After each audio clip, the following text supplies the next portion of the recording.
Hello, good afternoon, good morning, and good evening.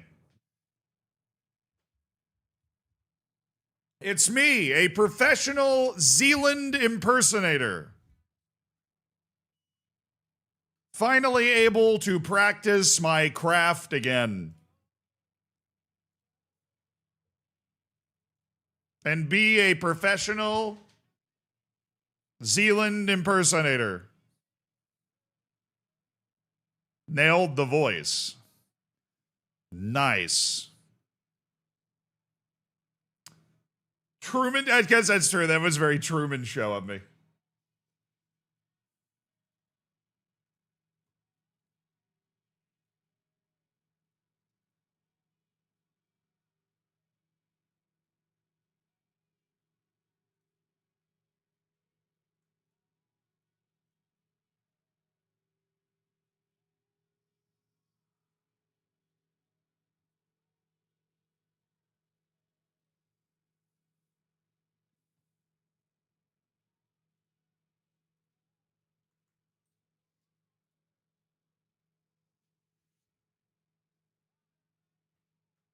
From Singapore, it's 11:37 p.m. I should be sleeping, but I want to see Hashemi get sold. Who else should we sell today, chat? Who else? You want to see Hashemi get sold? Who else should we sell today? Jahangiri, he says. Sell them all. Burn them all. What is this, Game of Thrones? Burn them all. Sell your soul. Already done that, man. How do you think we afforded the last transfer? Jankinate, thank you for the 55 stream streak. Medical car back on the stream streak. I see you. Monza with the 20 stream streak. Mark, thank you for first sub of the day. From Marky Mark with the 14 months. Hell yeah. Doyless, thank you for the 4 months of the tier 1 as well, my dude. I hope you're having a good one. Closing in on some silver bacon there, I see. You want to sell Duran? You're in the Duran selling camp, really. You're looking to sell Duran. Did I watch the NBA play-in yesterday? I'm not going to lie, I didn't know that the playoffs were starting. I will watch tonight. I'll at least I know it's happening now. I'll keep on top of it. I might be moving to Port St. Lucie in Florida for a coaching job. Sleepy, old people, beach town. But if you're from England, Brady, I don't know where you're from. If you're from England, the weather is literally gonna ruin your worldview, how nice the weather is gonna be in Port St. Lucie. Let me make sure Port St. Lucie is where I think it is. It's gonna destroy everything you understand about the world. Oh yeah, it is where I think it is? Okay, yeah, dude. You're moving to the Caribbean. It has a nuclear plant, too. Yeah, there's one north of Tampa as well. Can't wait for the Chernobyl. Can you imagine a Chernobyl TV show, but everybody in it's from Florida?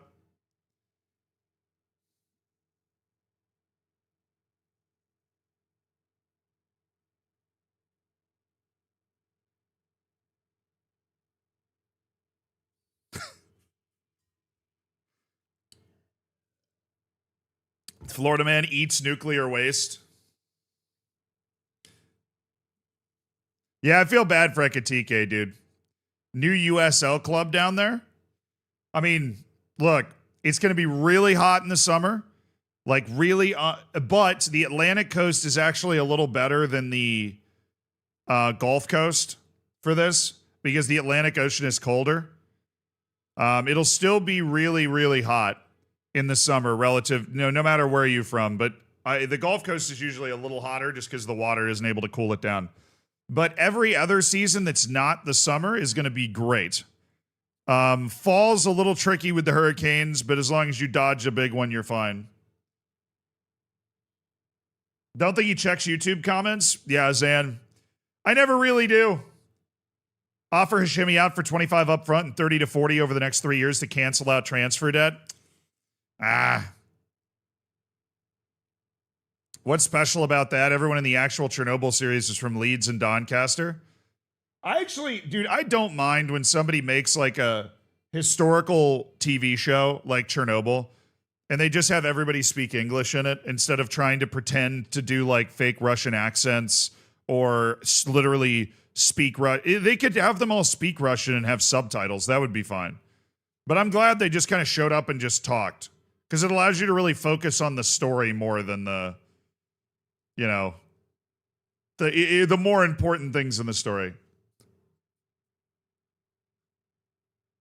Are you watching The Boys? Like the TV show? I've never really watched the TV show The Boys.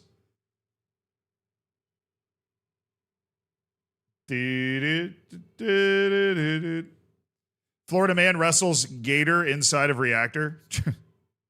No, there is a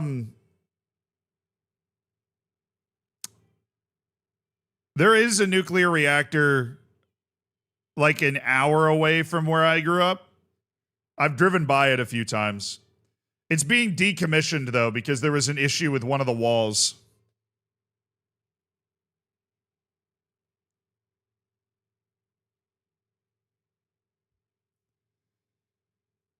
Hey, Iceland, I appreciate it. Much love to Iceland. There's actually a solid number of Icelandic people that are in and around the stream. Football Manager, very popular there. Yeah. Now, the nuclear plant in North Florida was like they shut it down for 2 years to like remodel it basically. And when they shut it down, like in the something about the tension of the walls changed and like the whole thing just broke. And so they couldn't start it back up again. Or they could, but it would cost too much money. So then they were just decided to shut it down. Can we all agree today that guys not getting Spanish citizenship is a bug? I hope so, dude. I hope so. We hope. Do you think the next football managers can make a retro database, can kind of like NBA 2K using all the previous FM databases to input all the young players for their corresponding years they debuted? You mean, I love the NBA 2K. They have those like legend teams. I think it would be fun to have legend wonder kids. But I mean, you'd already know who they are and how good they are. The Faroe Islands are watching too. I love the Faroes, man. The Faroes and I go way back. Suaroy almost ended me. The damn ferry to Suaroy almost ended me. Almost. Just started playing FM and I've not figured out how to look at attributes improvement on FM. Is there a way to check other than arrows? Yes, there is a way to check. Let me show you. Welcome to Football Manager. I got you. Let's go to Ruben Sosa, for example. I've not tried to do this since we got onto FM 26. All right, let me see. It's going to be somewhere in here.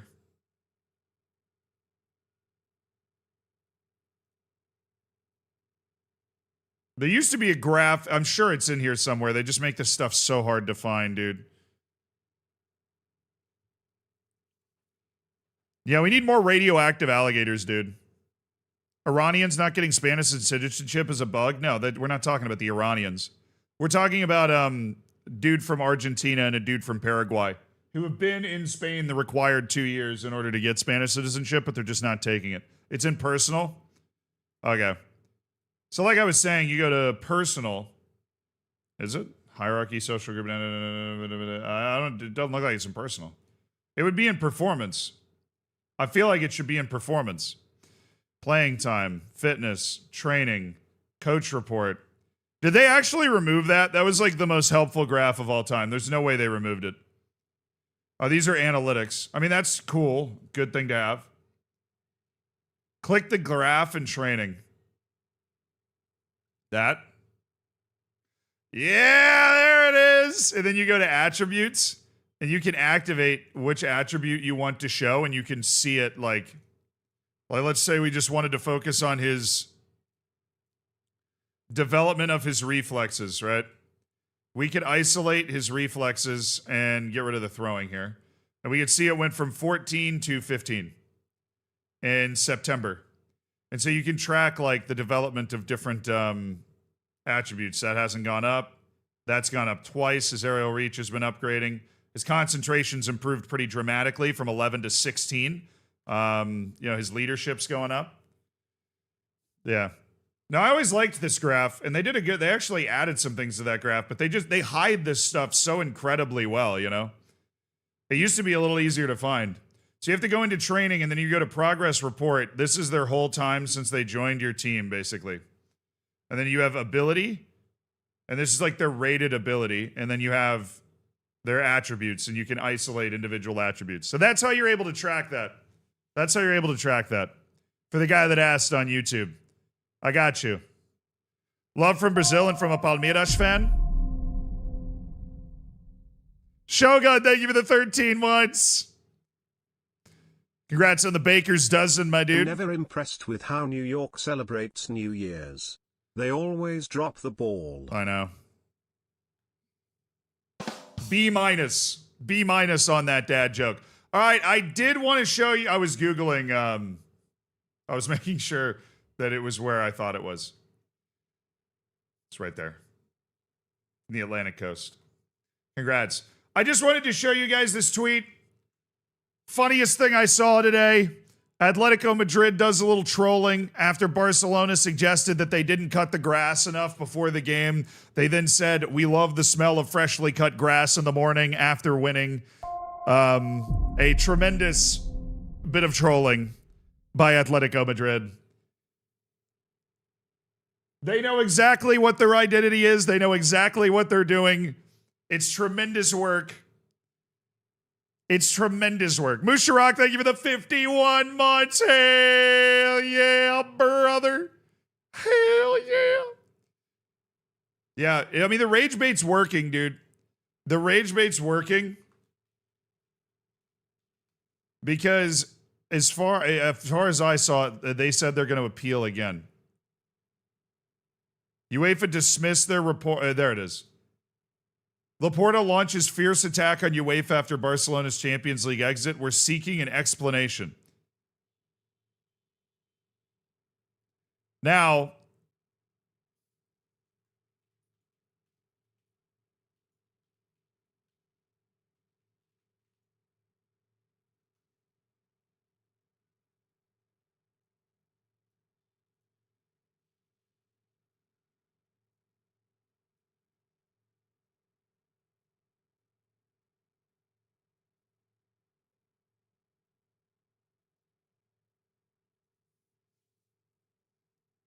I'm just, I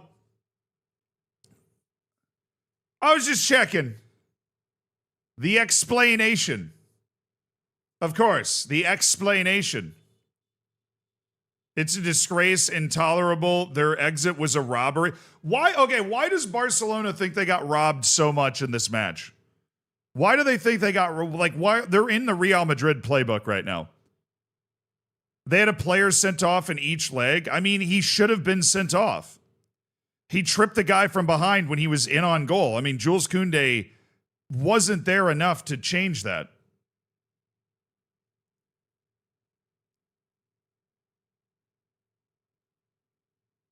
I've never been to the Nation of X play. That's fair. Fermin ate a shoe, to be fair. Yeah, I mean, I saw that play, obviously. And Fermin Lopez is a tough son of a gun for battling through the fact that he just went straight into that guy's shoe. But, the goalkeeper was coming out to make a save. Fermin was coming out to head the ball. I didn't see anything in that play where I'm like, it was some sort of obvious egregious foul where he just takes out Fermin Lopez. I mean, it's just kind of the risk you inherit when you lunge towards the ball. And the goalkeeper's also lunging towards the ball. Garcia did get away with handling the ball outside the box. Yeah, I just don't like a robbery. If you watch the match, it was a great match. It was a dramatic match. Both teams had chances. It was all over the place, but a robbery. A robbery. That's crazy talk. It's crazy talk to say this a robbery. All the punctuations off the judge's keyboard. I'm expecting a long sentence. A minus. Arslan Chester with an absolutely sensational dad joke. After stealing all the punctuation off the judge's keyboard, I'm expecting a long sentence. It's really good stuff. Soapy, thank you for the 25 months as well. I have no joke here. That's all right. Arslan was about to just come flying in with a great one. Haven't been watching as much, but I can't let Bezos keep his money. Professor Buffalo, I appreciate that thought process. Keep him from getting that ninth lot. Can you remind us to like on YouTube? Does that matter on live streams? I mean, I don't like the stream. I miss that YouTube, man. I miss that YouTube, you know, like 10 years ago where people would be like and subscribe for more of this. Life seemed simpler then. Maybe I was just younger. Like, subscribe, and comment. Yeah.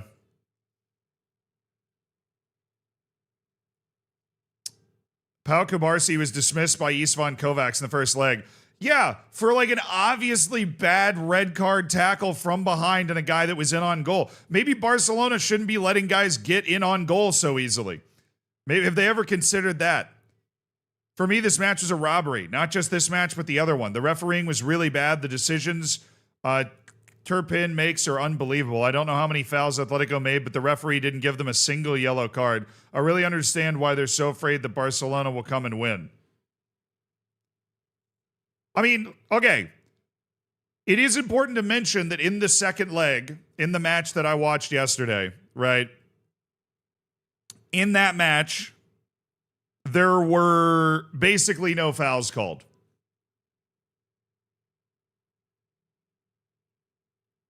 You know, like, it was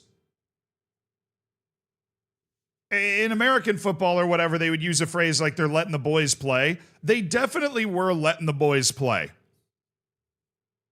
Like, it was a pretty physical game where smaller fouls were certainly not being called. Like, smaller fouls were certainly not being called. But, I mean, Barcelona just lost.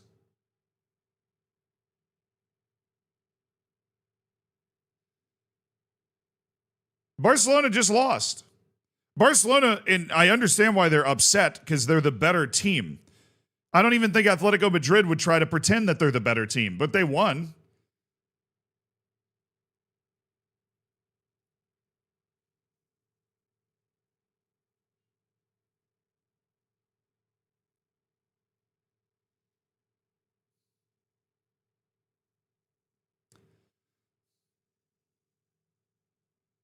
Yeah, the Reds were definitely clear. I guess if you're making the argument that Atletico, with the number of fouls they committed, should have gotten some yellows, then yeah, that probably makes sense. But, I mean, it was a really physical game where, for the most part, they were kind of just letting them play, which I think is, you know, for the most part, pretty good.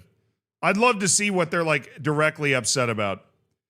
They complained about a grave lack of VAR intervention. You're saying it should have been a red for what happened to Danny Olmo? It's not the same thing, though. Danny Olmo was in a crowd of players. I remember when I saw it that I feel like they should have looked at it for longer on VAR. They should have looked at it for longer on VAR. I think the only angle they saw was the one from the front on the Danny Olmo play where, like, the guy, like, doesn't really foul him. But I think Danny Olmo kind of got pushed in the back. The best argument I think you could have is that Danny Olmo play. Because I think that there is probably an angle that really makes that look like a red card. Watching it, or not a red card, a penalty. Watching it live, I was like, ooh, that could have been a pen. You know, you have that reaction like, ooh, they might be looking at that. Why did Fermin not score 3-0? Yeah, I mean, to be fair, right before Fermin decided to stick his face into another guy's boot, he should have scored. Which is, like, very harsh. I feel very harsh saying that. You're like, he should have scored. His face got completely destroyed, but he totally should have scored.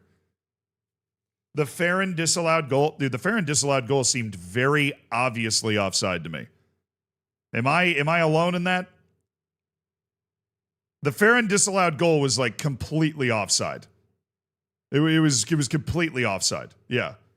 I mean, the only way it's not is if you're saying that Atletico Madrid somehow had possession of a ball when they were blocking a shot. Yeah, he was offside. Yeah, the only way that call changes if you say they possessed the ball and tried to pass out when all he did was block the shot. So which means the moment the shot is taken, where he is if he's on or offside. It was a really nice finish. I mean, watching it at the moment, I was like, oh, that was saucy. That was good. You think there was a handball on that play? No, what there was. You want to talk about a handball, right? Because this is one of those things where you can go back and forth on this, right? If you want to talk about a handball, there was a play in this game where Barcelona, during a scramble, passed the ball back to its goalkeeper, who then batted it with his hand. That wasn't called either. There was like a scramble play in front of the goal, and the Barcelona player passed it back to his goalkeeper, who was on the ground, and he just hit it with his hand, and they didn't call it. So I mean, like a game like this has so many moments like that. I didn't think, as a neutral, right? I did not think that this game was a game that was like ruined in any way by the officiating. It didn't feel like that to me.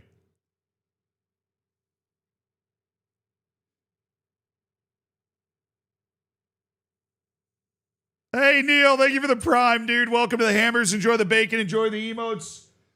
Enjoy your lack of ads, courtesy of $5 of Jeff Bezos' money. Yeah. Poor refereeing all around then. No, I thought the refereeing was fine. I really did.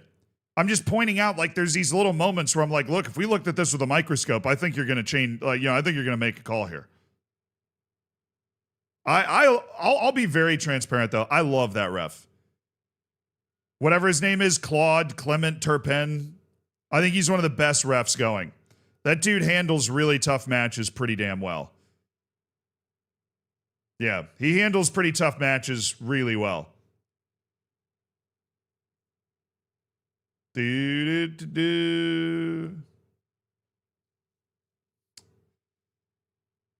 the Trossard, exactly. The guy that looks like Trossard's brother, honestly.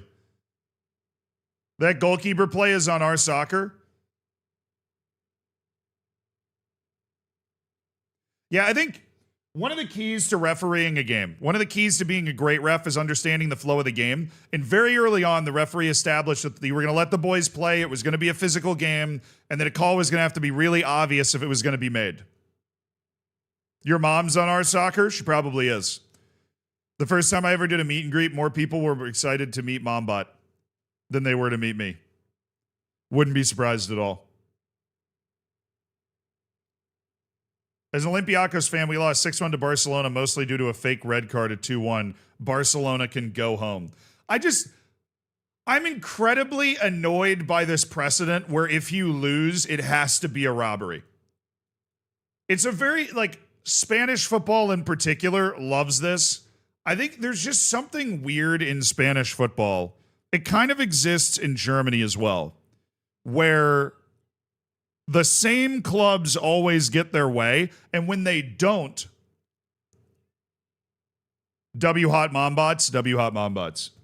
When those clubs don't get their way, they kick and scream and cry and threaten to take their ball home. And I find it annoying. I find it incredibly annoying.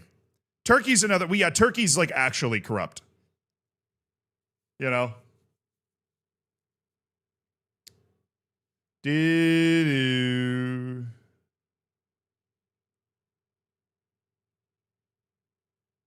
Yeah, I mean, Bayern does that. I will always remember when Bayern Munich threatened the German national team to withhold all of their players if they didn't start Manuel Neuer in goal.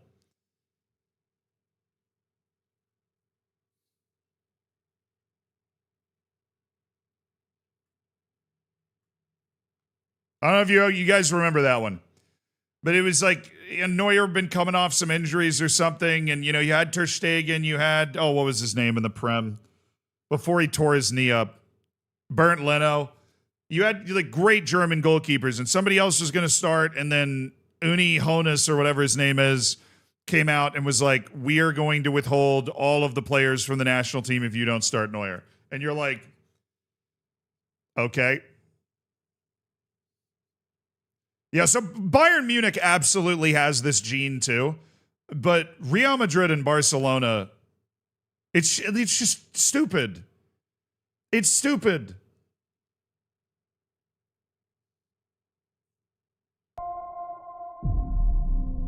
Squishy Marshmallow, thank you for the 40 months.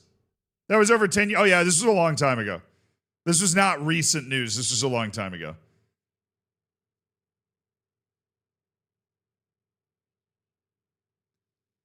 Spoiled kids tossing toys out of the crib and demanding a new one. Yeah, basically. But, you know, the leader, the real, like, the unbelievable part of, like, Spanish football is basically Laporta and Florentino Perez.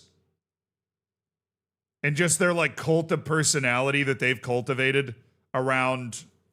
I mean, they try to put a ton of soft power onto these referees. They try and put a ton, you know, they are just so aggressive with, like, Real Madrid TV has run hit piece documentaries about referees before within the last year. And they get like fined for it or whatever. They run full documentaries about like how bad referees are on Real Madrid TV. It's like North Korea would be jealous of that propaganda. Dude, North Korea would genuinely is looking at that like, oh, let me write that down.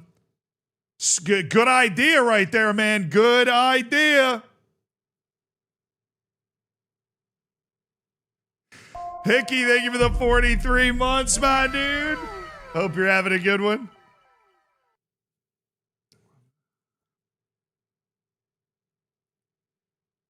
Something to be said. Yeah, no team should have that much influence.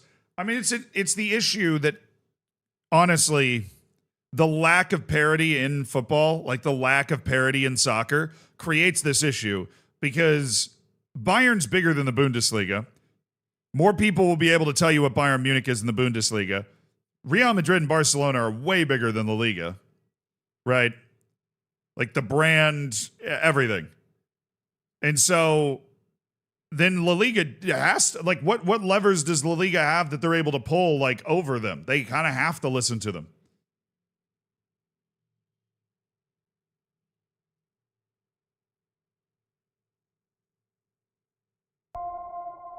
Yo, Jose Fraguinho!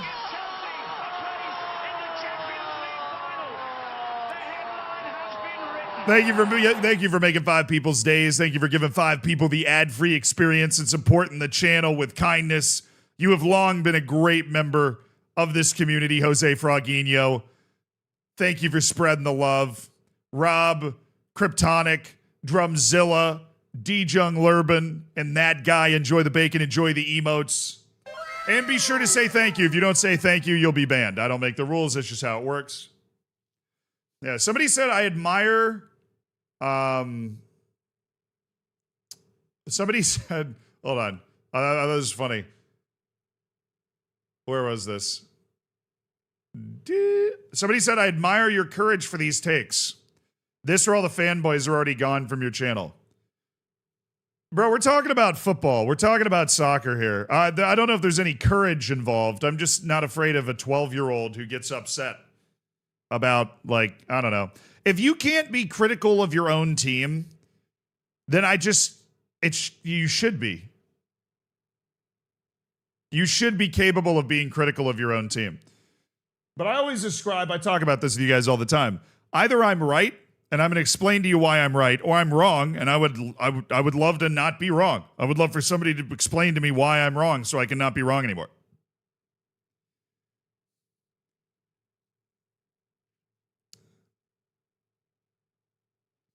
The American sports model isn't perfect, and in fact, it is bad. Yeah, it has its own issues, but it does prevent the whole one team is bigger than the league thing. It does 100% prevent that because it encourages American sports are like way more communist, which is obviously incredibly ironic, right? American sports are all about equality, right? If you are the worst team, you get the first pick in the draft, right? Like, you know, they try to, there's a hard like salary cap, right? Everybody can spend the same amount of money.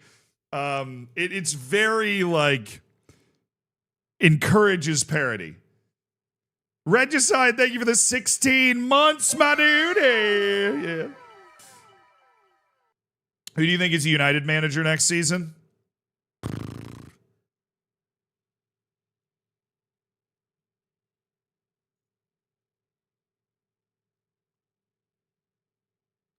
So there's this really inspiring Dutch coach. he was most recently in the Bundesliga, and he got fired for a disagreement with the board. But I feel like, he's one of those guys that kind of been on the rise for a while.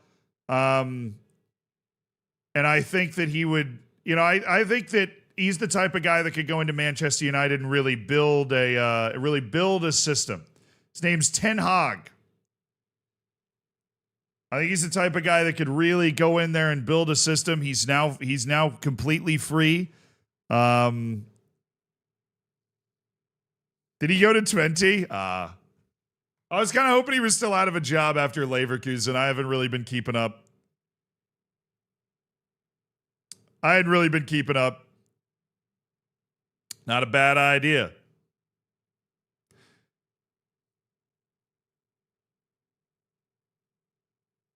The parody is encouraged to maximize profits.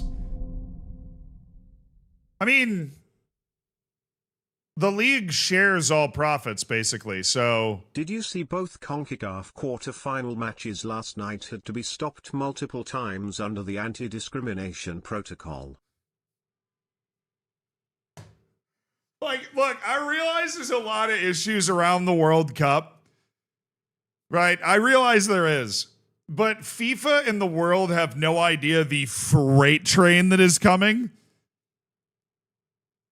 with gay slurs in Mexico, dude. Look. It is unstoppable. They're gonna say it. The question is, what is FIFA willing to do during a World Cup to try to stop it from happening? Because they're going to say it. We've known this in CONCACAF for a long time. They will say it.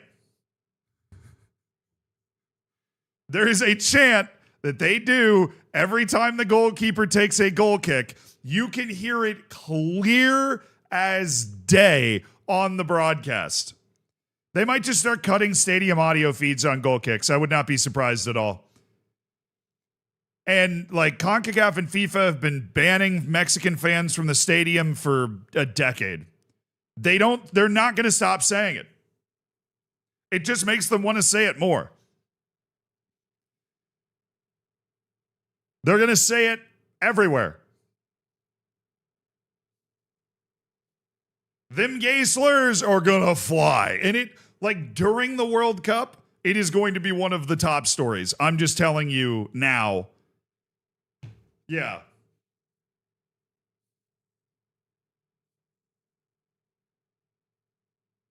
They regularly chant it through the forced game stoppages. Yeah, they do.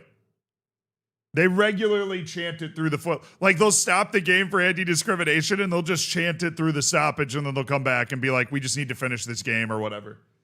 And just try to get the game over. It's going to be one of the big storylines of the World Cup.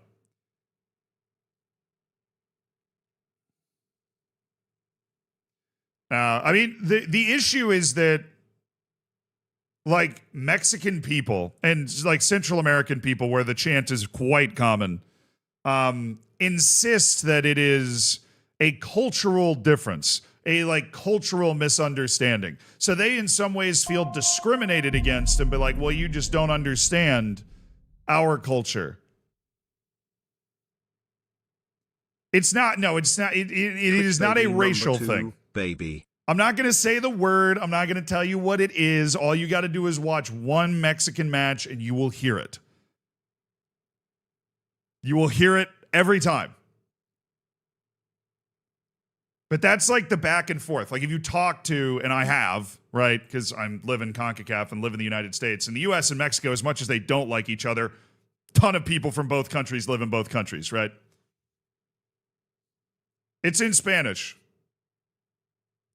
It's a Spanish word, basically. They are constantly saying that, their culture is misunderstood and that it's being misunderstood how it's being used or how it's, and so they feel like they're being discriminated against by CONCACAF, by FIFA, who keeps suspending them all the time. A lot of the qualifiers are played without Mexican fans in the stands. Even the Nations League final was delayed for it. the most transparent, like, I don't even know the right word. It gets worse when they're losing.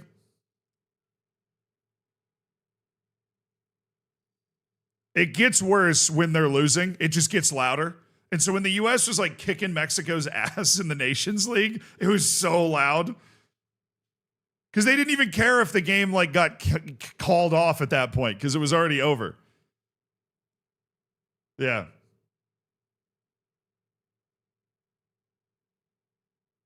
So anyways, I'm interested to see how that goes during the World Cup because FIFA's going to have a bit of a PR nightmare on their hands.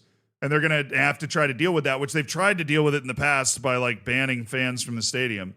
What they're not going to do.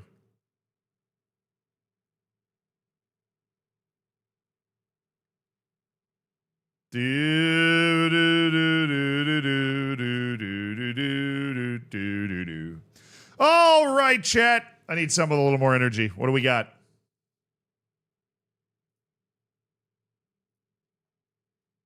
What do we got?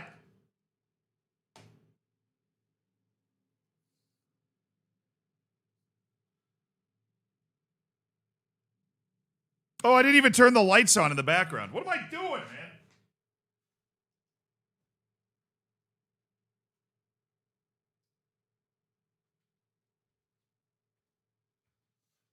Oy.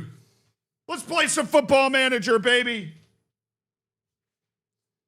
Welcome to the continuation of the Melilla story. We have played 2 matches this season. It's us, Real Madrid, Barcelona, and Athletic Club in Villarreal. We don't know who those guys are. We finished 8th, 4th, and 8th in our 3 years in La Liga. We're trying to get ourselves back into Europe this year. We will see what we're capable of.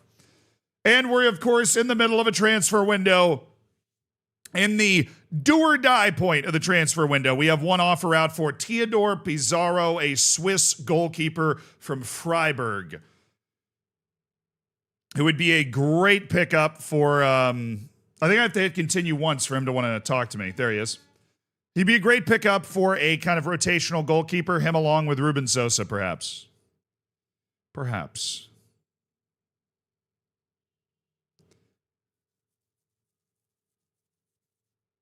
He would expect to start most of the important matches. No, he wouldn't. Let's go.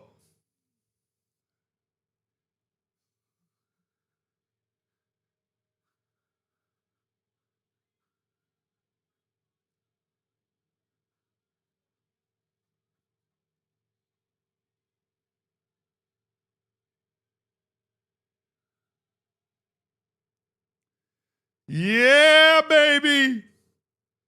Cash money. I tell you, I just don't want to have a bad second goalkeeper again this season. So we're investing in Theodore Pizarro to be on the team with Ruben Sosa.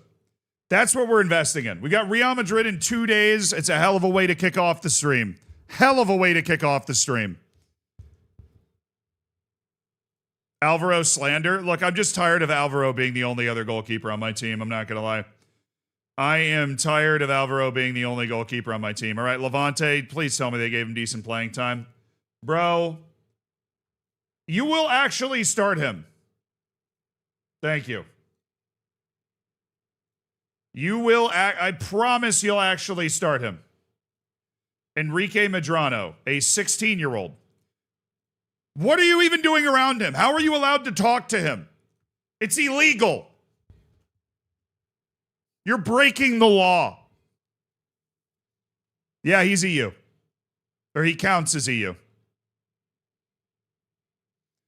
It would be sweeter. Okay. We do need to make a few more signings. The holes that we currently have on this team. We do not have, in my opinion, the right number of strikers, right? We're loaning out Ty Noonan. We're looking to sell Majid Hashemi. We'll loan him on deadline day if that's not there. Rojas and Aguirre in would mean we're in a good spot. So our starting front 3 of Gerardo and Mbambo and Yuri Urbanik is ready to go. We have Sessa, Sarai, Duran, where is he? Solani Mazibuko and Jonas Fiartov that can play in the middle of the park. We can work with that. Greven Rodriguez will be eligible in January. Assuming he takes his freaking nationality, which these guys are taking their damn sweet time to get. Rojas and Aguirre are taking their sweet, sweet time. We have Jaime Gutierrez and Abbas Jahangiri who can play the center back positions. I would love to sign one more center back as part of this team. I think gives us a lot more fluidity. And then on the wing positions, we're looking at potentially selling Emil Vitboy, which would leave us with Yanez, Gerardo, and Mbambo and Lopez. I feel like I would be interested in one, maybe somebody that can play wing and striker. Right, let me take a look at our yes list, and let's just take a look at everybody. Okay, clear all, make sure nobody's excluded except for them Melilla boys. Why, dude, this is my yes list. We cannot have this many people not scouted.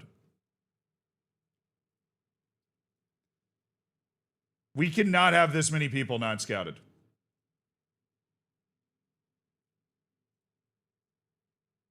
Come on, man. What are our scouts doing? I'm going to switch it to 2. We need 2-month updates.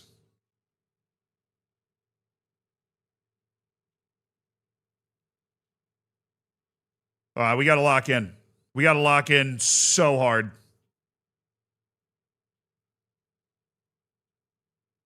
Gareth Poole.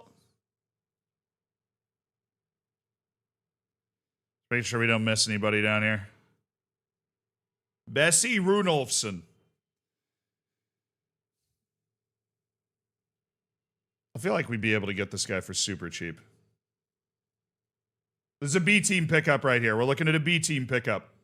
Bessie Runolfsson.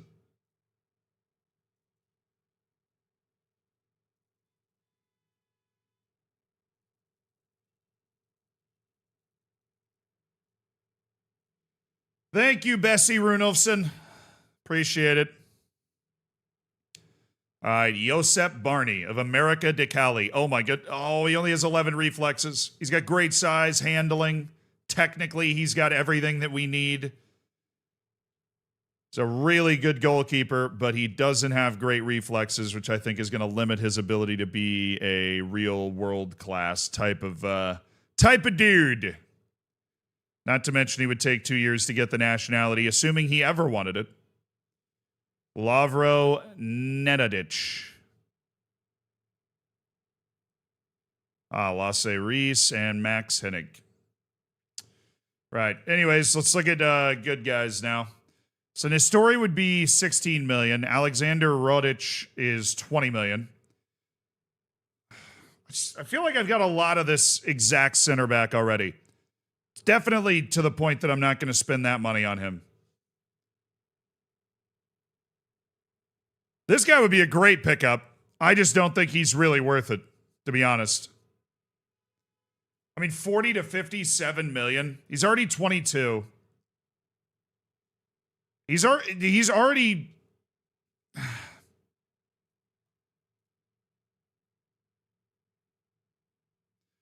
Patrick Abanizio. That's a quality player. People are overlooking him. We could try to loan Thierry Demeyer again. We tried to do this last time, and it was like a disaster. A mandatory future fee of 88 million.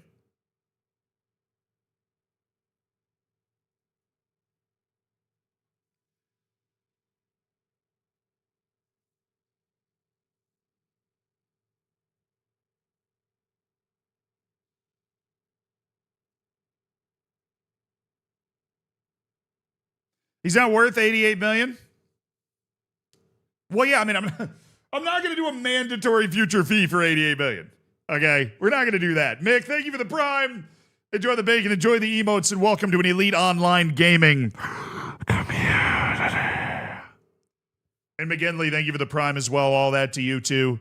Thanks for spending $10 of Jeff Bezos' money. Hell yeah. The holes in his game are too big for that price range. Him and Juventus have been arguing like the entire time, too.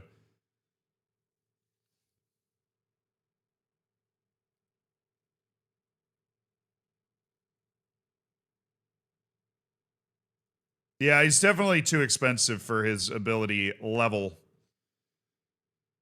He is, but you know, you could work out a loan with like an optional future fee that's a little more reasonable or something. Arbner Asani, Salvatore Roman. He plays striker, right? Yeah.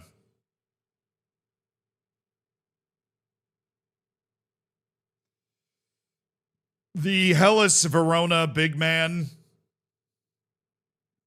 Yesterday, you tried to get a Croatian kid, failed the negotiation, and wanted to try again. I did.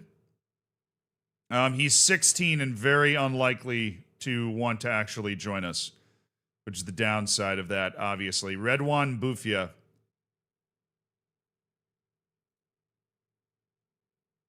$12 to 18 is a little rich for my blood.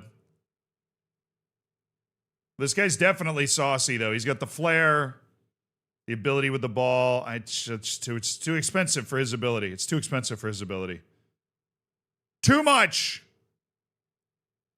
Miguel Figueiredo, 24-year-old Benfica B team player.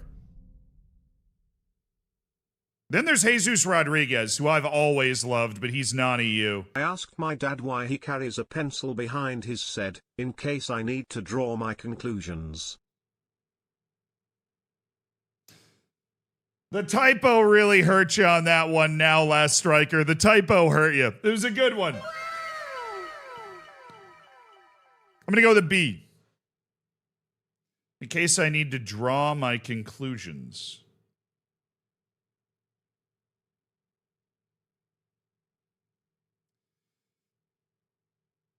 Giannis Shink. Rogerio Karzaklian. Alexander Davydenko's listed at 12.5. He's just all pace, though. Mauricio Gonzalez of Mexico.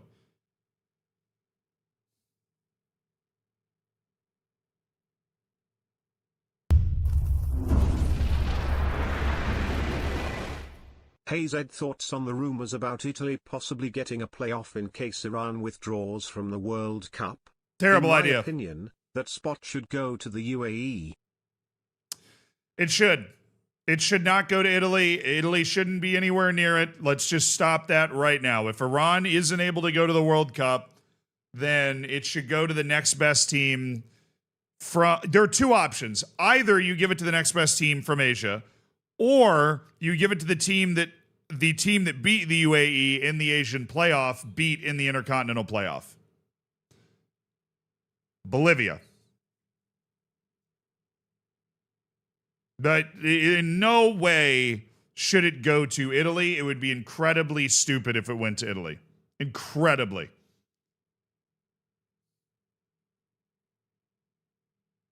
I think it should go to the UAE or Bolivia.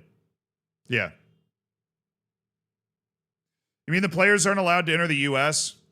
No, I think they'd be allowed to enter the U.S. I think the reason that they wouldn't go would be because, you know, they're kind of protesting the fact that their country's being bombed. But I'm not a politics channel, so I don't like to spend my time on stream sitting here talking about that. But that would be my guess if I had to. Be hard to blame them for that, you know what I'm saying? Hard to blame them for that. But that's where we'll leave that one. P57 code, thank you for the 3 months. Yeah, just some wild speculation.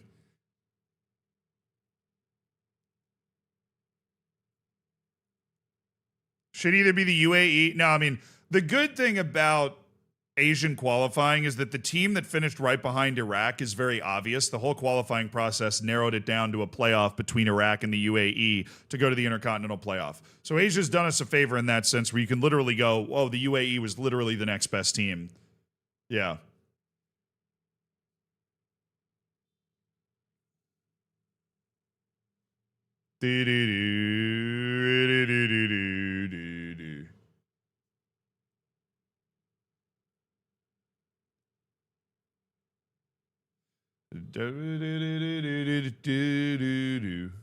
I like this guy. I wish he wasn't non-EU.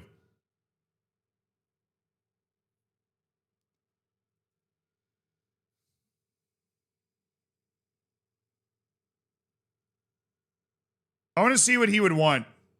We're going to trigger his release clause and see what playing time he would want. Mauricio Gonzalez.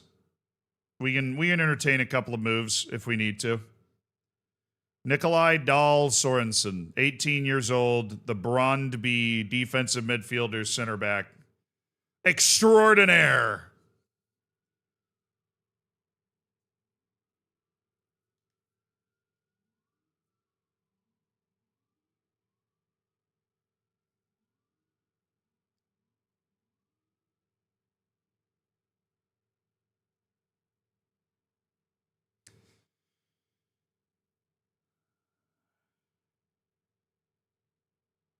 Emmanuel Cunningham. I liked Emmanuel Cunningham.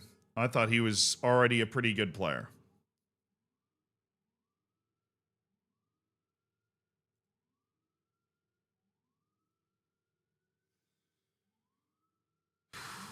Man, there's nobody screaming my name on my short list right now.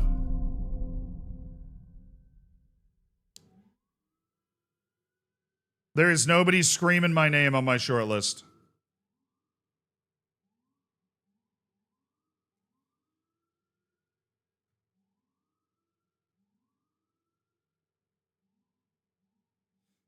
Dude, those are 22 caps for Switzerland. He's not that good. That's pretty ridiculous.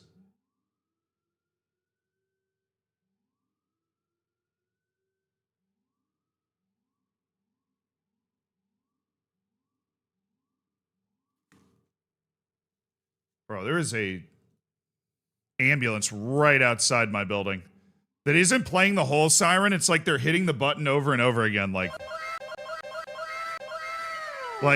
you just keep hearing the first part of it.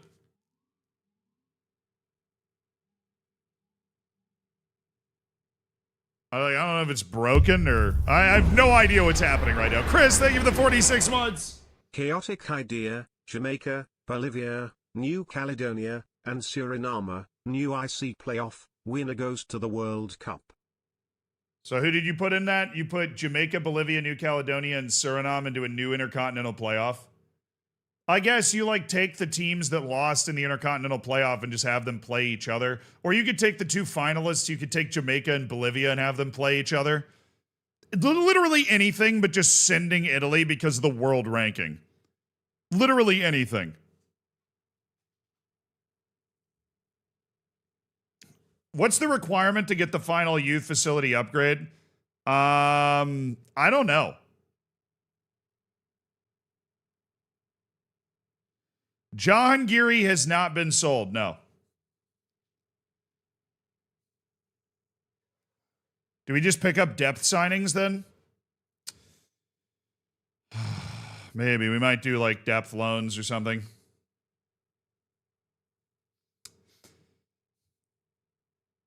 We don't need any fullbacks. I want to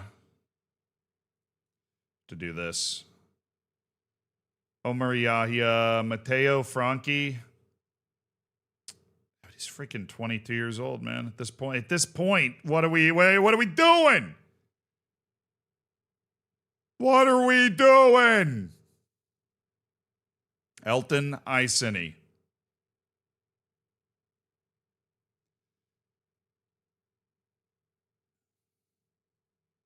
Omar Yahya. Yeah, he's trying to force his move at 37 to 54 million. It's a little ridiculous. It's a little ridiculous, in my opinion. Matthias Mar Seeger Yarderson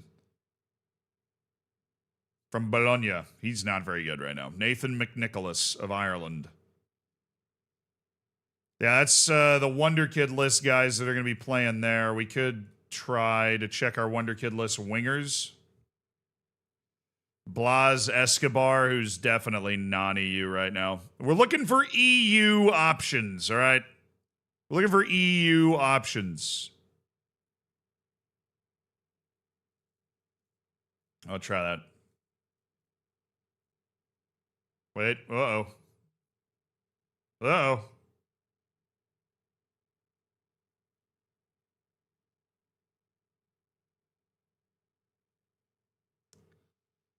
Created a new knot in my necklace. How does it even happen, bro?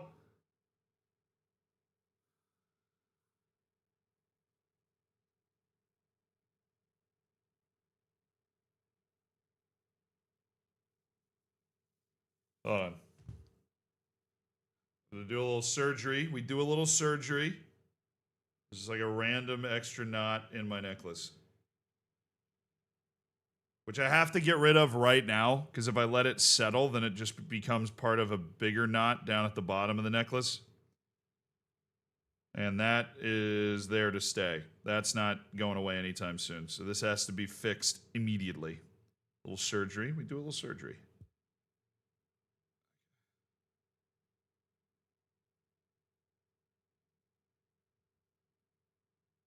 Come on.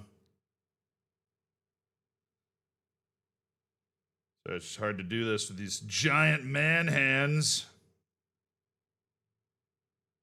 Up. We're making progress. We have created an opening.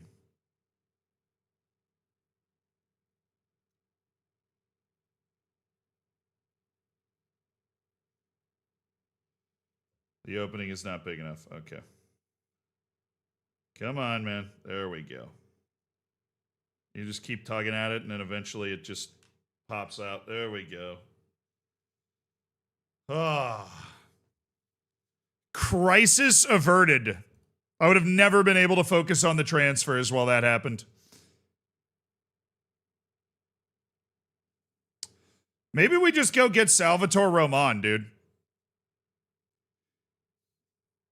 Is there a good reason to not just go get Salvatore Roman and just have him playing striker and winger on this team?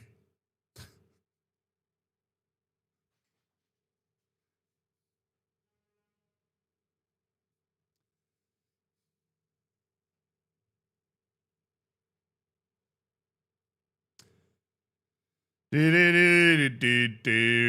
mean, he plays both positions. He's very eminently gettable price-wise. I'm interested to see what his playing time request is.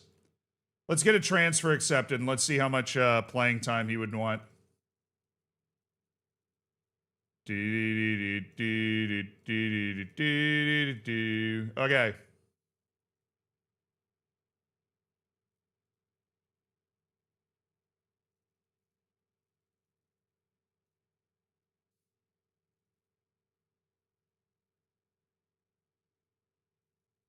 Well, I don't want to pay that later. We have the money to pay it up front. I'll just pay 6.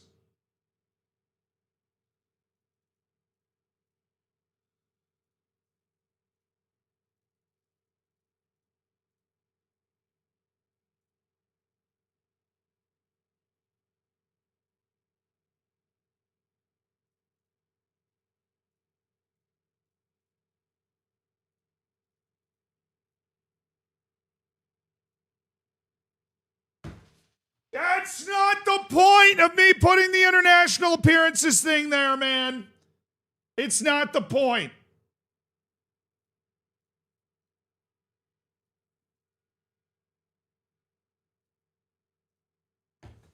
Well, that was a bloodbath of a negotiation. We got an answer, though.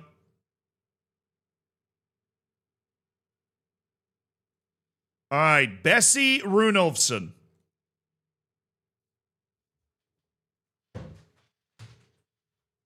What?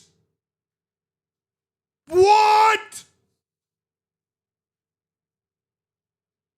Squad, you play in Iceland, man.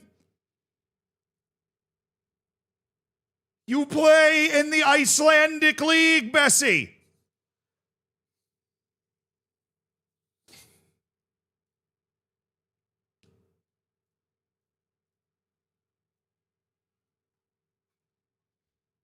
Boom! Got him.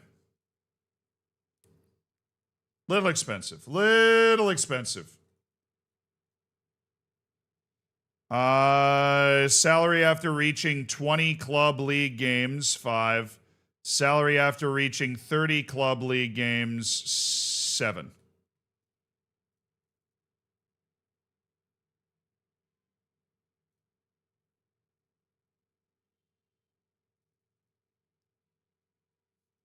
This is a fairly promising start to discussions. I disagree. I disagree wholeheartedly, man.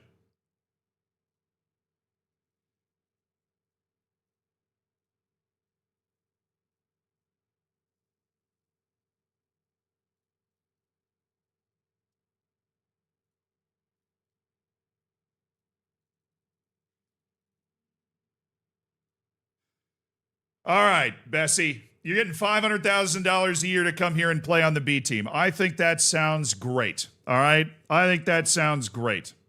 Mauricio Gonzalez, they want a loan back. I can tell you we absolutely won't be doing that. But I do like this guy as a center back. I do.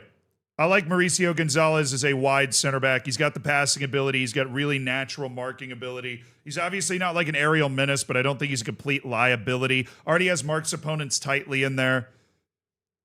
But again, I'm worried about the playing time expectation. His playing time expectation's apparently fringe player. Bless this. Holy.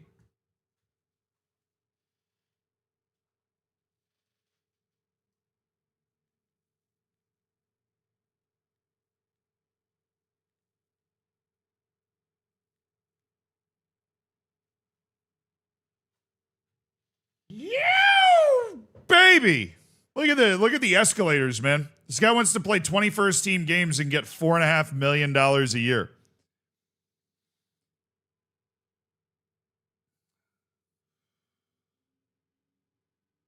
Holy smokes, dog. I mean, his playing time expectation is great. It's fantastic. This wage demand is insane.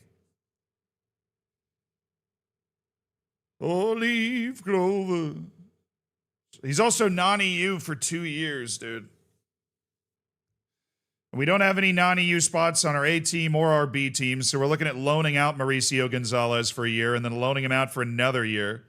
And then, of course, we're going to have to deal with the same, like, oh, is he going to get his Spanish nationality in time?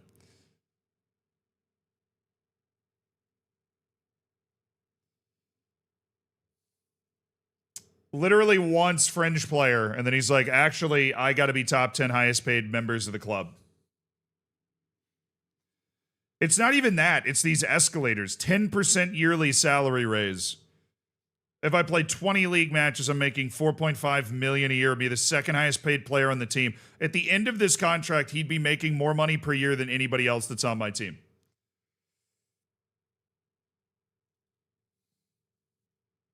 No better than me. Here I want to be.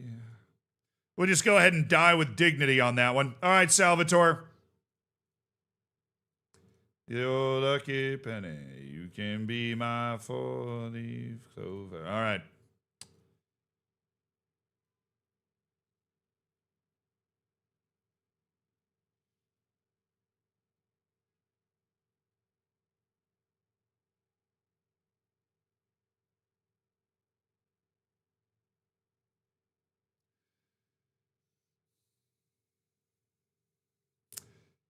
Sally, Salazar.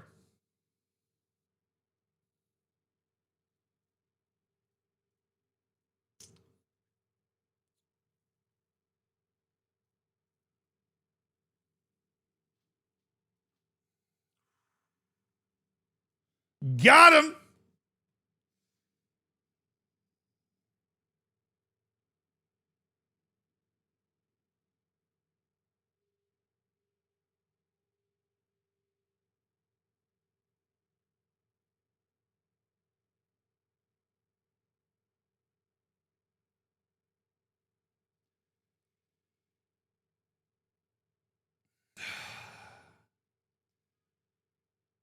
One battle after another, man.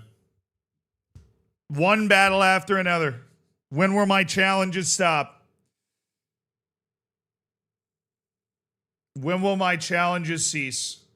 I mean, he's a good player. He's not that good.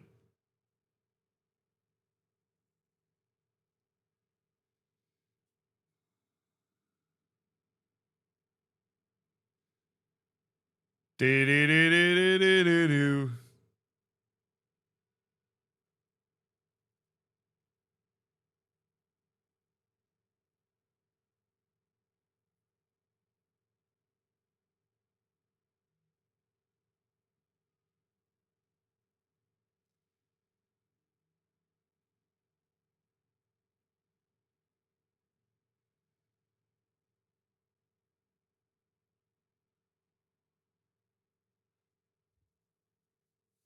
All right, let's go to work.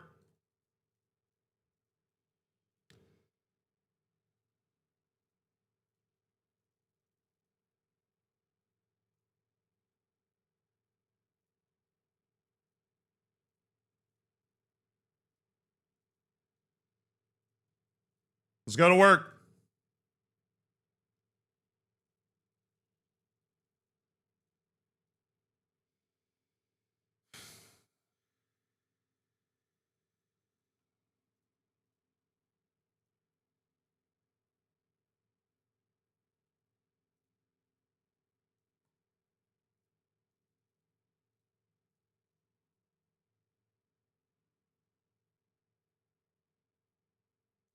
Let's go to work.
Yeah, I'm not going to be able to do it. I'm not going to be able to do it in a way where I feel comfortable with the contract, I don't think. So we'll just stick it here and he won't say yes.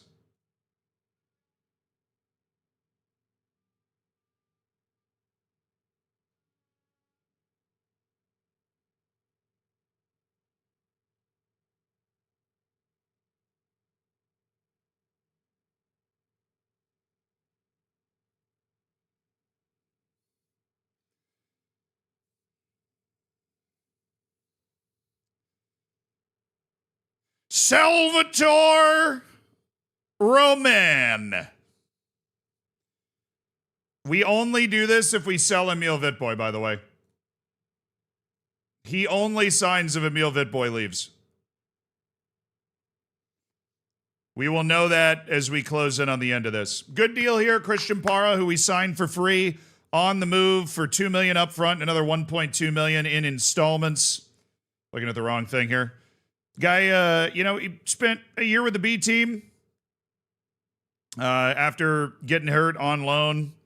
Did a loan with Deportivo La Coruña. Did a couple of second division loans.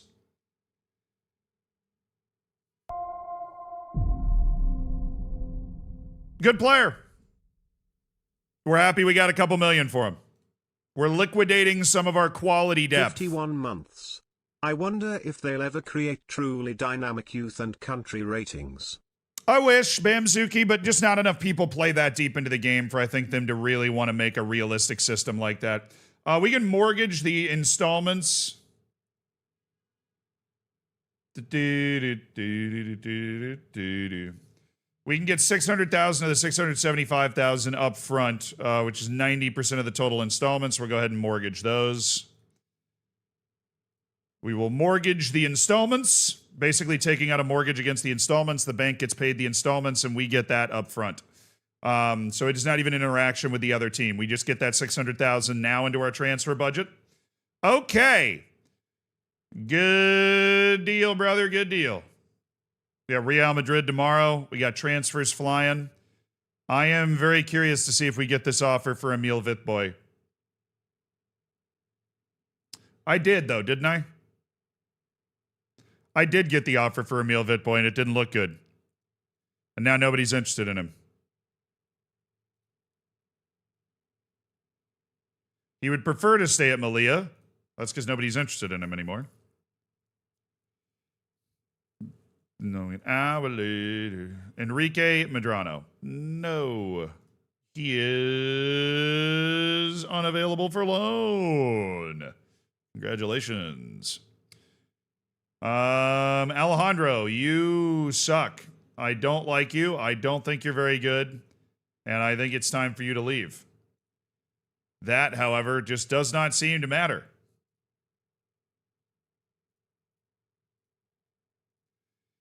All right, whatever the offer is, please leave. What are you doing here? It's Wednesday. I'm just hanging around.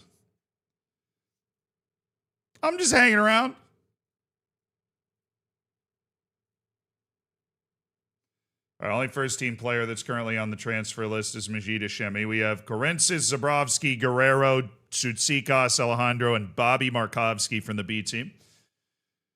Nice! We already have offer outs going for him. Marcin Zabrovsky.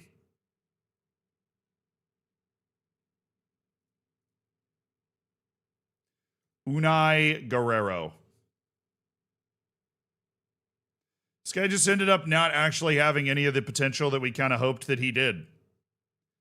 It's tough, but it is what it is. Panagiotis Tsutsikas.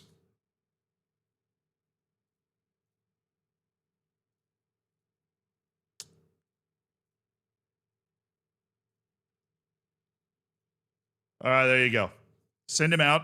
And Alejandro, we already sent out. Bobby Markovsky, I'm pretty sure. We've basically given up. Like, nobody wants Bobby Markovsky. Not a single person on planet Earth wants Bobby Markovsky. His own mother does not want him. He will hang out on the B team and not play for one more year and then probably cease to play professional football altogether.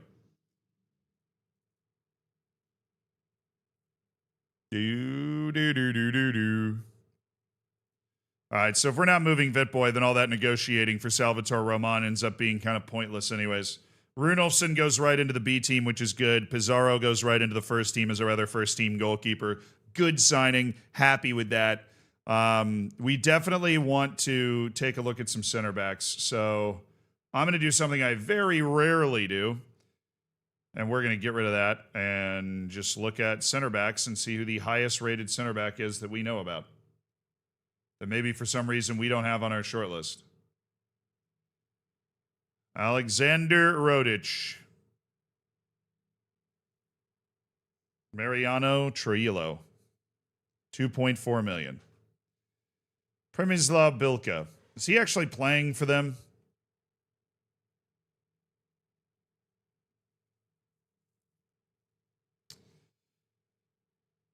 The old 26-year-old with a lot of potential. We love it. Gee, I wonder if this guy's a fullback or a center back with 2 jumping reach. Beats me. Could be either. He could be either. Benjamin Lanore. No. Victor Santiago. Well, that won't work. Abdoulaye Faye, too expensive. Bradley Maja.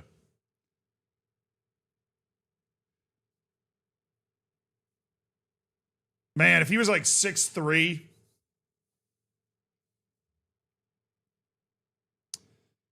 If my grandmother had wheels, she'd be a bike.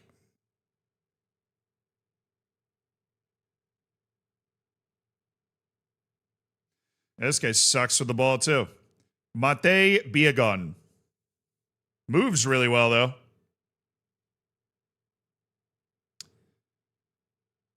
Joseph Shabalala.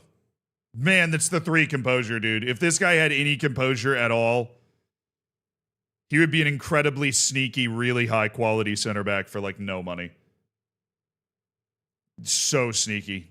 He has no composure. None. It's all gone.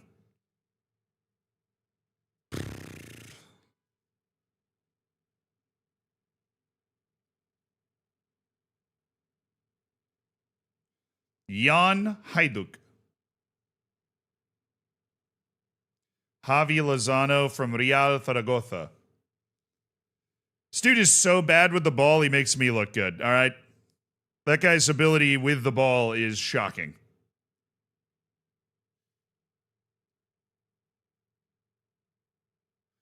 Brian Turan, 9 caps for the Mexican national team. Okay. I mean, dude, where's the composure on any of these players? I am starting to notice a trend. None of these players have any composure.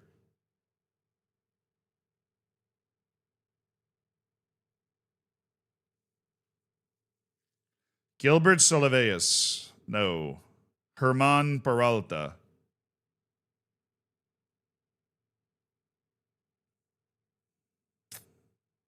Samailo Magasuba from Sheriff Tiraspol.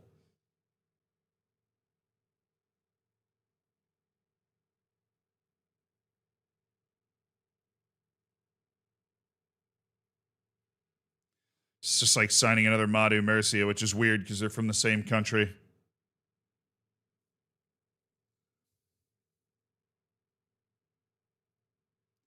Gordon Moody.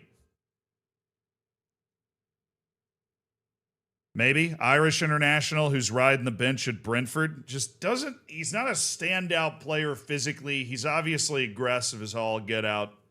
And he's certainly not a standout player with the ball. He's got 6 passing. You know, like they're just not a lot of great ball playing center backs. I feel like we're missing out in that development, guys. Well, I feel like we're missing out on this development. Joe Everett is a great ball playing center back, but he's non-EU, which is the reason that we didn't sign him and he ended up at freaking Bayern Munich.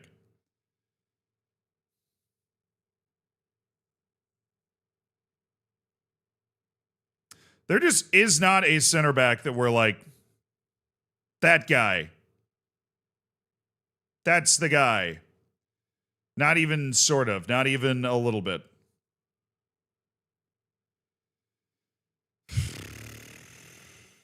Ethan Scahill from Cliftonville. He wants to leave.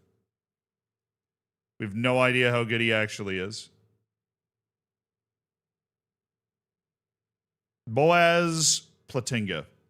But he's not good with the ball. Like, none of them are. There's not a single player that's out there that's, like, good with the ball. Henrik Stave of the Norwegian national team. He's not good with the ball. Like, you wonder why we end up just keeping Madu Mercia around. Our biggest struggle right now is just finding players that can actually execute our way of life.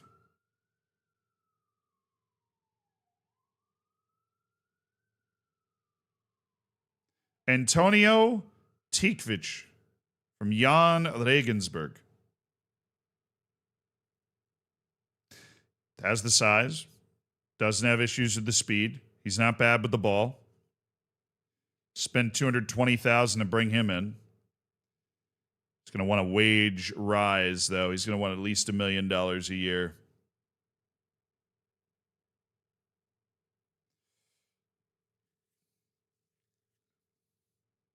My issue with this guy is his teamwork, his composure. He loses in the margins pretty consistently.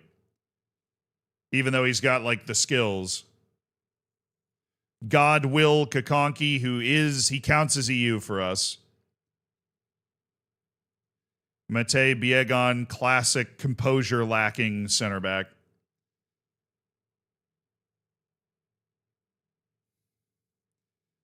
Just another absolute tower of power, man.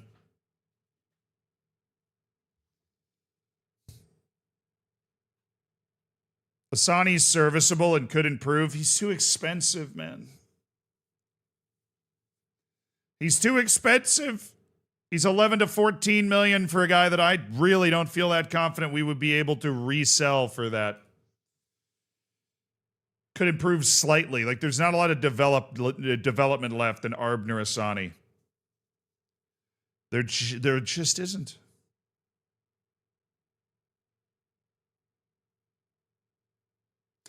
Man, these center backs, it's just not a good spot right now to be a center back.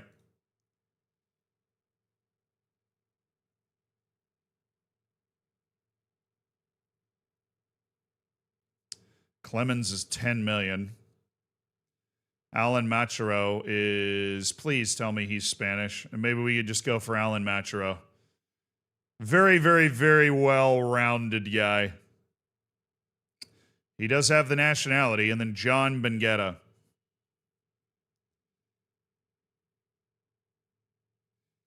Of Bear Shots.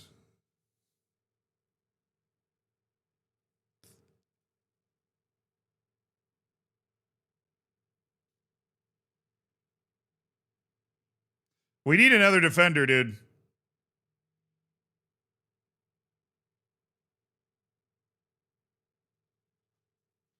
We need another defender. I think John Benguetta might be the acceptable bargain to get a couple of years out of a guy with well-rounded quality. Stays back at all times, though. God.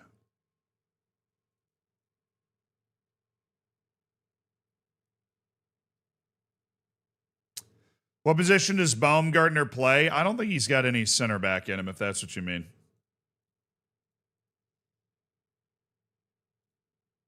Yeah, he doesn't.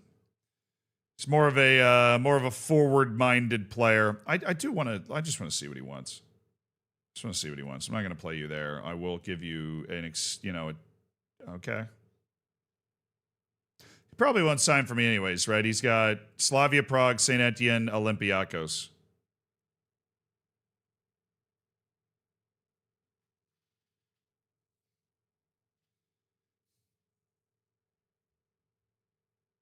Like,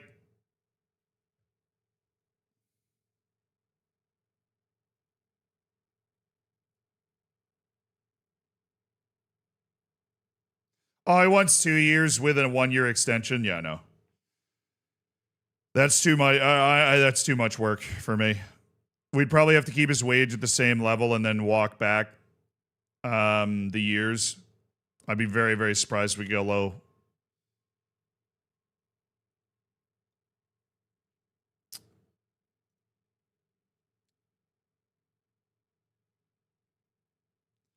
There's 18-year-old Nikolai Dahl Sorensen, or there's the Norwegian kid, whatever his name is, Juplasti.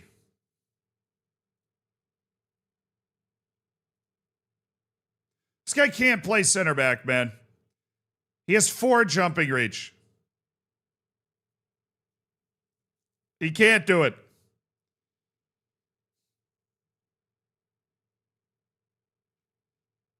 He can't do it. Check the loan list. Yeah, it's not a bad idea.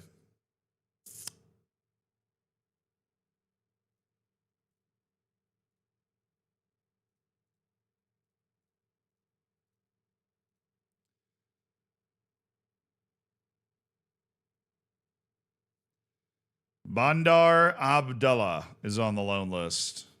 How kind of them. Spanish player Carlos Caldero is on the loan list. Maybe we just take that.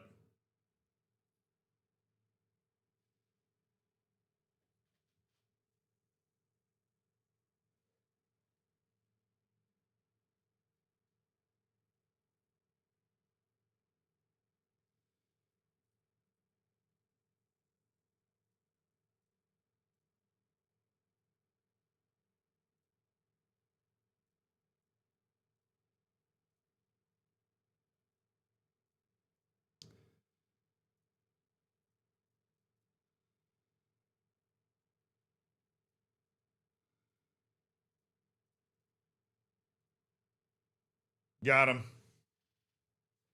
Alrighty.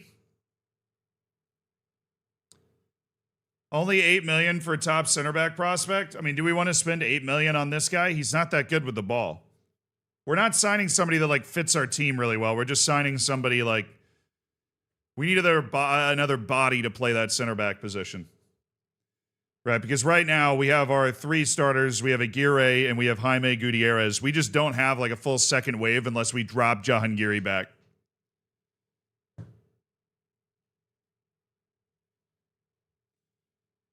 He's sneaky slow, chat. He's very sneaky slow. He's actually a very young 19-year-old, though. It's the potential. That's why he's not great. It's the potential.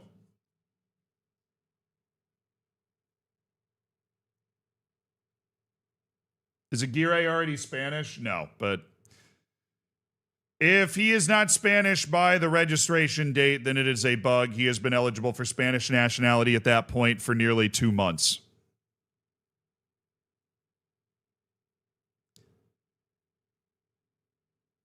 Do.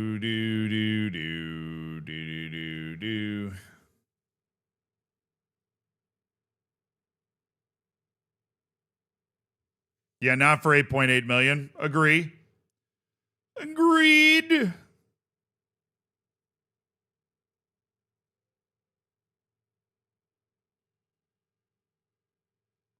Andres Mitchell, Daniel Amansu, Fernando Abalde, Carlos Caldero, Mate Biegon.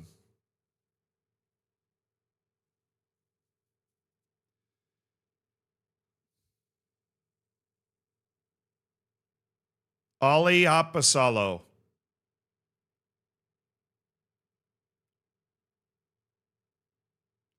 Not that bad with the ball. I mean, the guy literally can't cross, but if you're asking him to sit there as a wide center back and pass the ball from those positions, he kind of can do it.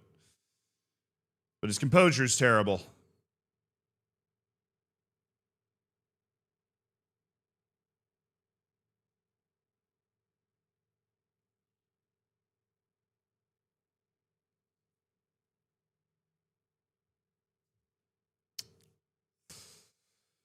Man, there's just nothing good here. Kashmir Woodbine. Law Brownsword. Rustam Akhmatov. Miguel, of course, is available to return to his childhood club, as it were, now that Benfica's properly ruined his development. Ridiculous.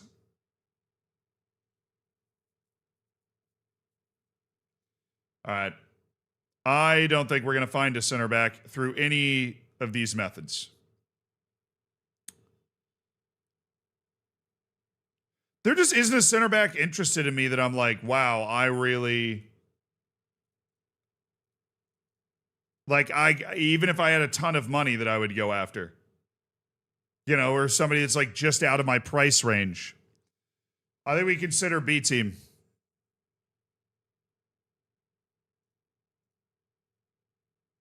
Maybe we take up Tabogo and Como.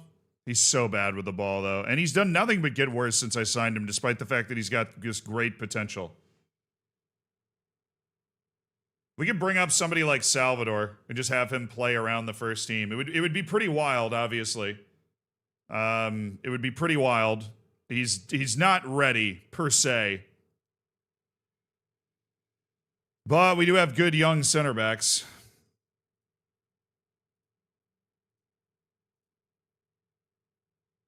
Leonardo Silva being the other option in that camp, but I think his athleticism, he's just so not ready.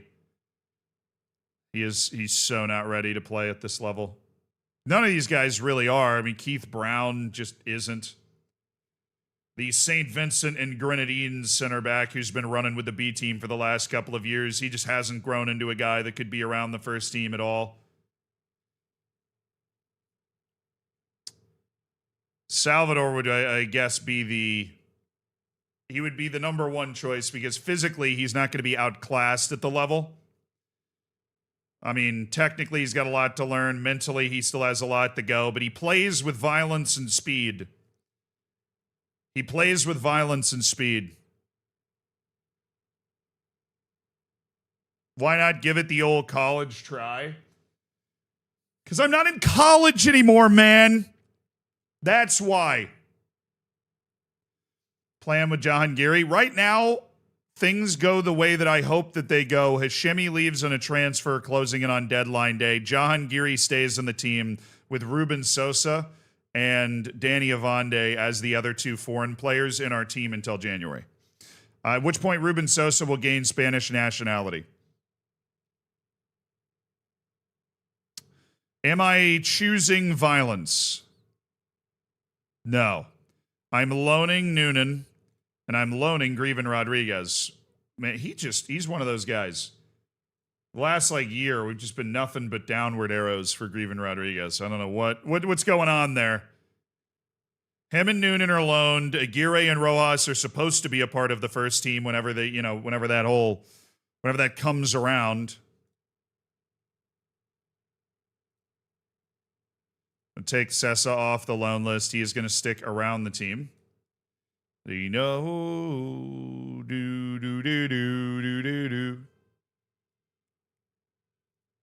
The dream. Do do do do do do do do do do. I don't want peace. I want problems always. I respect that. The only issues we have are Jaime Gutierrez and Majid Hashemi, who is obviously upset that we're trying to jackknife his butt out of the club.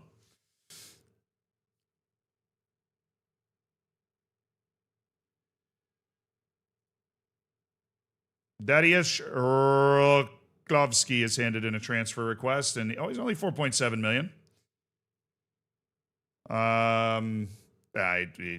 Not showing the type of higher end potential that would, make me interested, let's say. Not showing it. Panathinaikos, the only team interested in the transfer. Okay, I mean,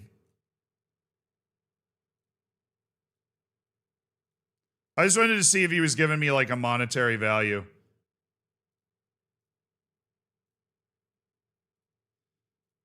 Offer out Majid Hashemi on an unspecified, and we'll see how that goes. I'm not expecting to be able to sell Majid Hashemi this time. Okay.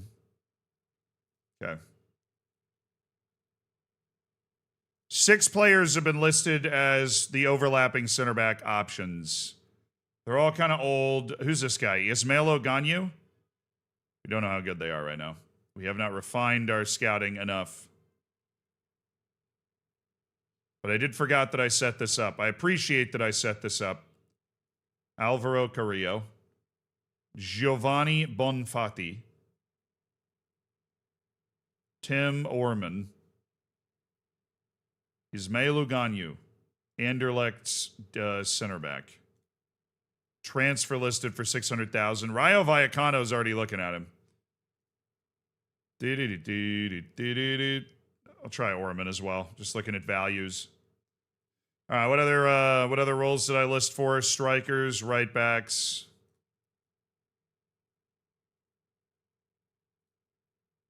Pond. Oh no.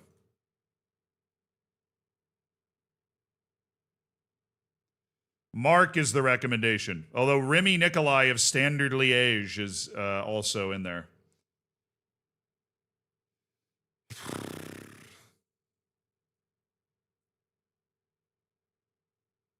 I need more. Mark Lancashire at Freiburg. All right.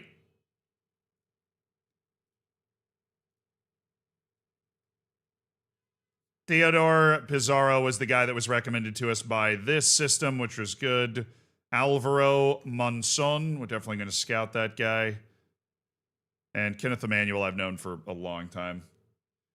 Ridiculous.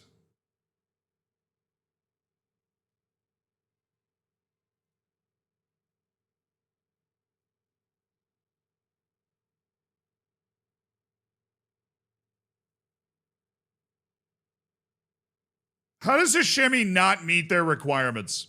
He's better than Pargueñas. He's better than Noonan. He's better than Sessa. This is such a weird, buggy thing. Okay, we do have Real Madrid today. I should probably lock in on that, chat. I'm not going to lie. Mark is 40 million, dude. He doesn't feel like a 40 million guy to me. That guy, he would have to be cracking into the Spanish national team if I was going to drop that.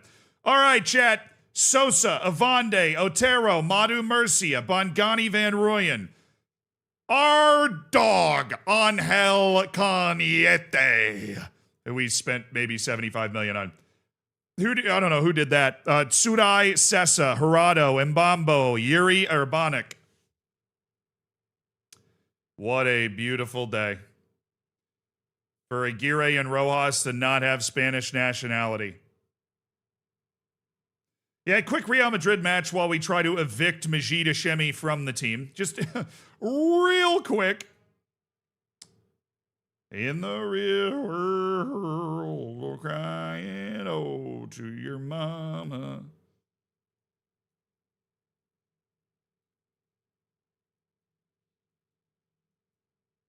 To your mama. In the real world. Okay, we got that there. Fjartov there. Said to reorder my bench. Okay, Sosa, Avande, Otero, Murcia, Van Rooyen, Cañete, Tsurai, Sessa, Hirado, Imbambo, Urbanic.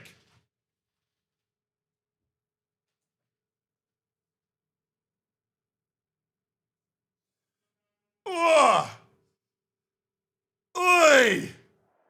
Ugh! Come on, baby.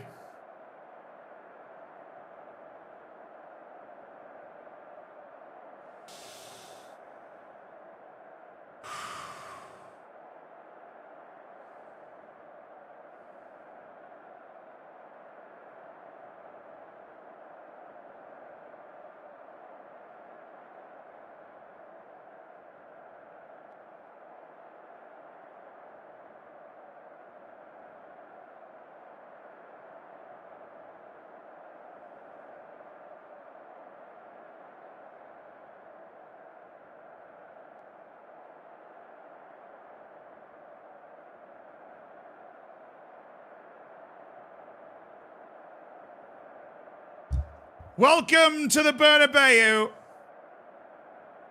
There are 5 teams left that with a perfect record this season through 2 matches. 2 of them meet on this field today.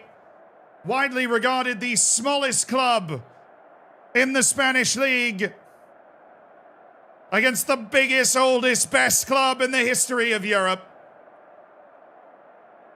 They've stunned them before. They stole the Super Cup from them. They played an epic cup semi-final to penalties that Real Madrid stole at the end. It's a burgeoning rivalry. Renewed today.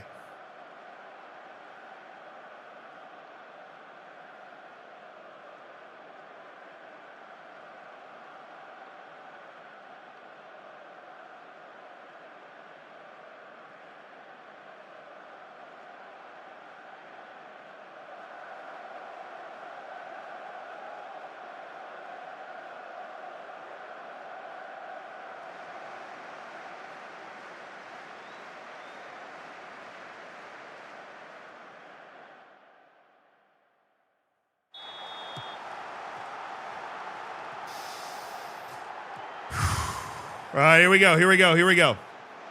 At Real Madrid, match day 3.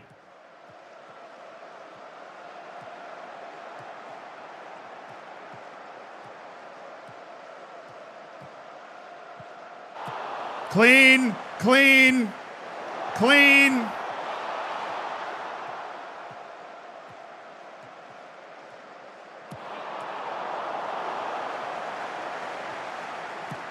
Good confidence there. Good play by Sarai.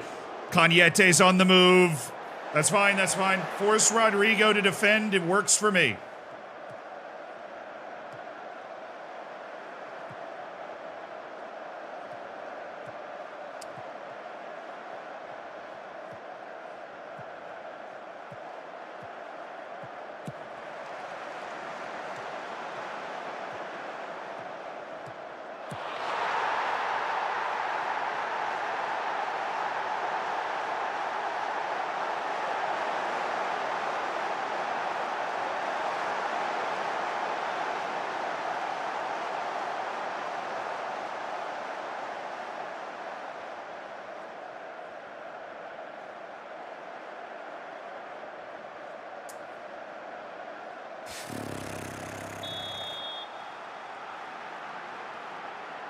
The damn Jude Bellingham free roll eats everybody alive.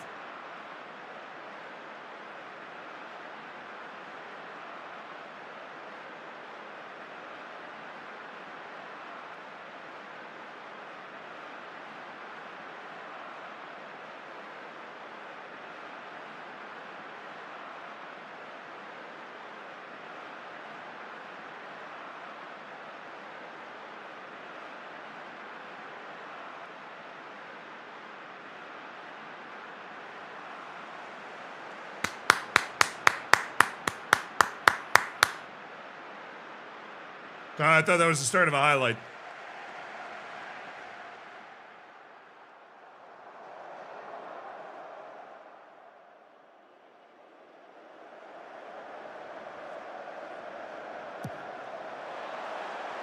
Bring it down, bring it down. Nice, Mbambo. Be special today. Cañete. Murcia with the overload. Sessa. Sadai. Gerardo. Van Rooyen. Oh, Urbanic! Oh, it got blocked.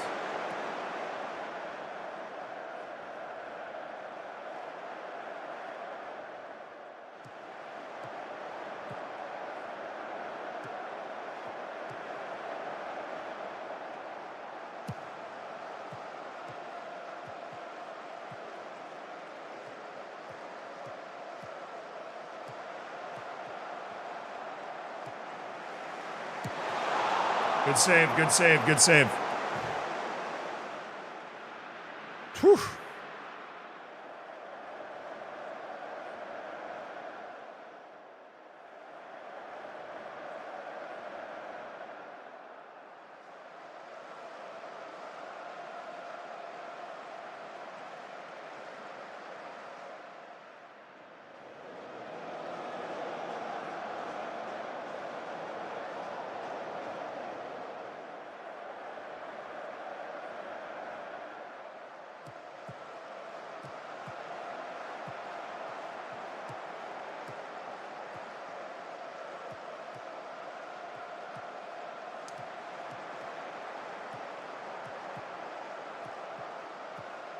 Oi, I like it, Mbambo. That's too... That's too simple. I feel like we're in the right place to be able to defend this. It's just too simple to allow this to happen. I feel like we're in the right place to be able... Danny, I feel like... I mean, where's the... I gotta get in front of that. I mean, really.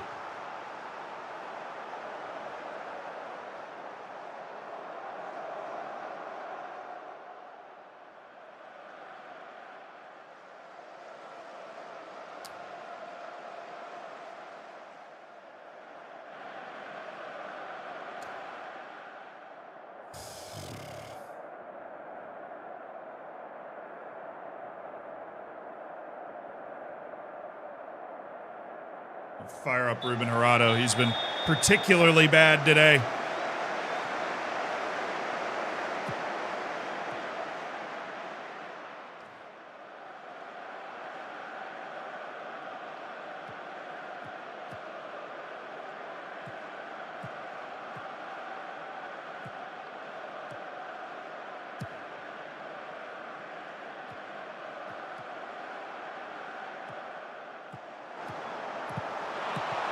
Good, good. Good shape, way to defend. Good shape, way to defend. Force them into complacency in the second half, but don't let them fully pull away from us. We can get ourselves back into this, just a little bit. Because they haven't run us off the field, they've just had their moments.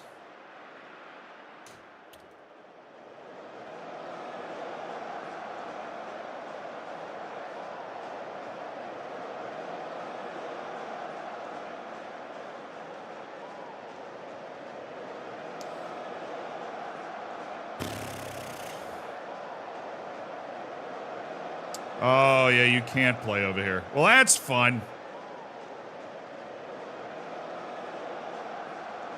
Vitboy go. We'll bring in Pargueñas as well, and we'll just take Gerardo off for Yanez. We'll do all three. That front group's just been bad, and we got the minor injury for Mbambo. Not a great way to start the season. We're trying to get a good, healthy season for Kelvin, and he's picking up an injury again.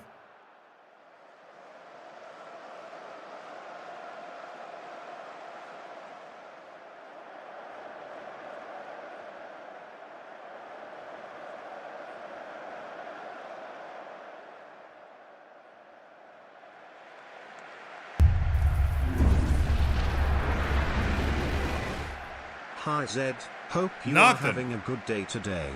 Mine could be better. My grandma expired this morning. I'm sorry to hear that, bro. But if you're using the term grandma, at least she was able to live a longer life. But sending some love your way, orphan. Thank you for the 5.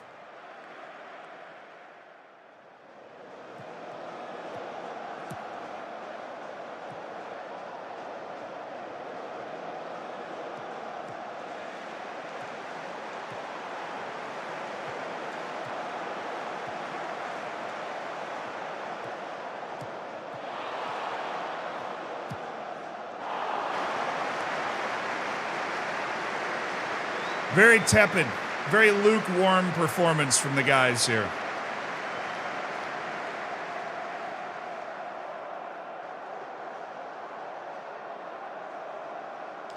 Gets Sar his debut at the Bernabeu. Samba Sar, year and a half ago, playing in the Senegalese League at Generation Foot.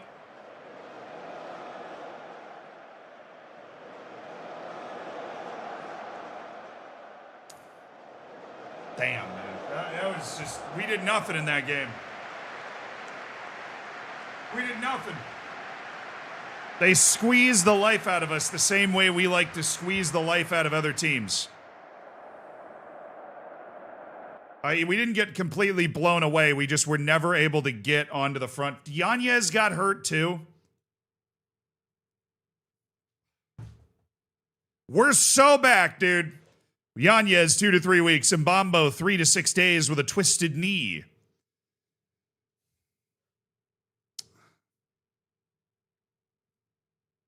Goodness gracious, man. All right, back to the transfer window. That's obviously a tough third match of the season, but we did really well in our first 2 matches. We just, that's the hardest match we're going to play all year. At the Bernabeu is the hardest match we're going to play all year, so let's just handle our transfer business and we'll be okay. Stagnate? I mean, it's hard, like, I don't expect us to be able to beat Real Madrid this year. How we doing? Noonan, what are we doing? Man, what do you mean you rejected the loan? What do you mean you rejected the loan, Ty? Rafael Araujo's agreed to his loan out with Real Union, 3rd division. Okay, nice work. Ty, never play Noonan. If you stay here, you're never going to play. It's in your name. If you stay here, you're never going to play. You got to go. Guy can't even read his own name.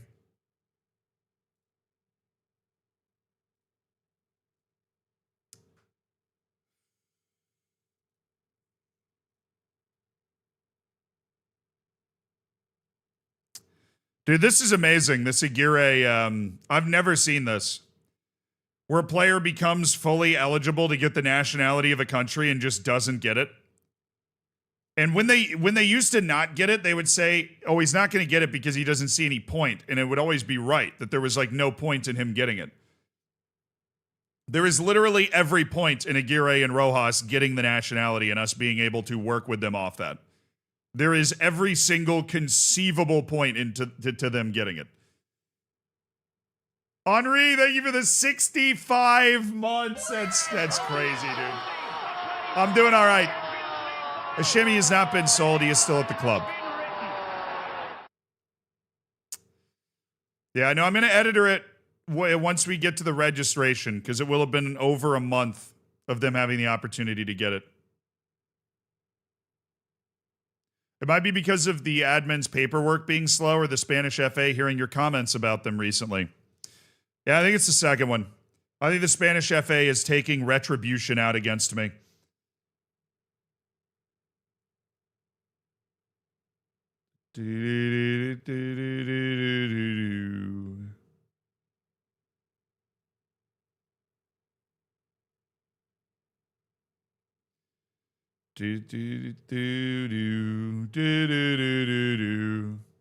Gutierrez has, thank you. Gutierrez is Spanish, thank goodness. He's got some Espanol in there.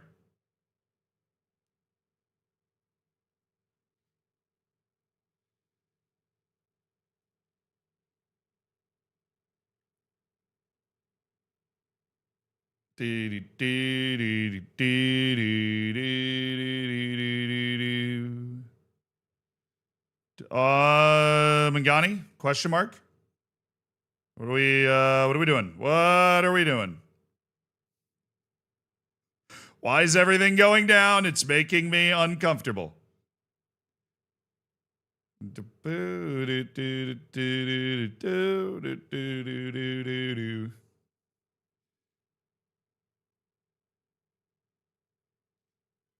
All right.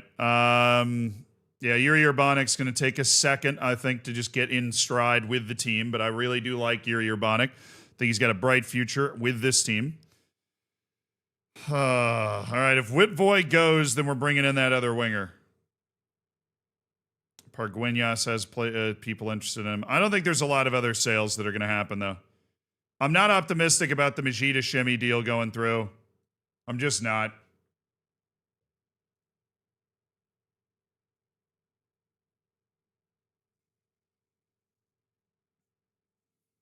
We kind of have our team set for the most part. We got the goalkeeper coming in, which will be great. We'll finally have, you know, 2 first-team level goalkeepers that we'll be able to use and kind of rotate in that sense. We could bring Hashemi back from being iced out. Because if this goalkeeper comes in, we could loan out Ruben Sosa for 6 months. We could loan out Ruben Sosa for 6 months. You just played the last couple of matches, dude. What do you... Mbambo, you talk to him? No? How are you not getting... You just started the last 2 games.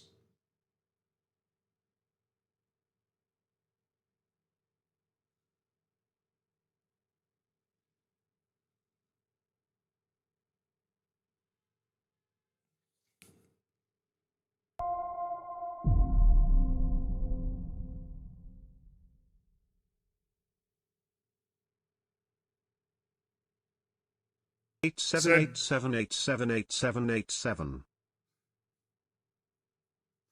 87 months is crazy, Alaris. It's absolutely ridiculous. Thank you for 87 months. One of the founders of the channel who was watching this stream when it was me and my mom. Appreciate you, man. Hope you're doing well. It's been a long journey together.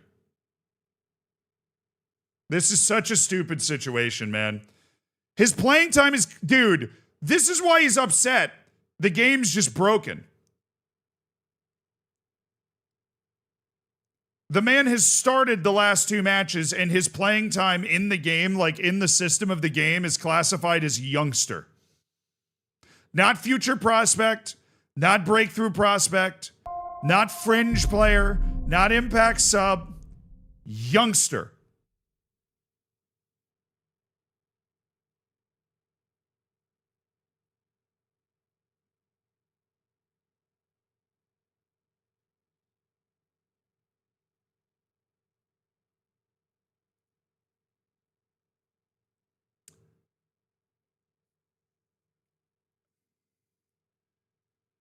All right, I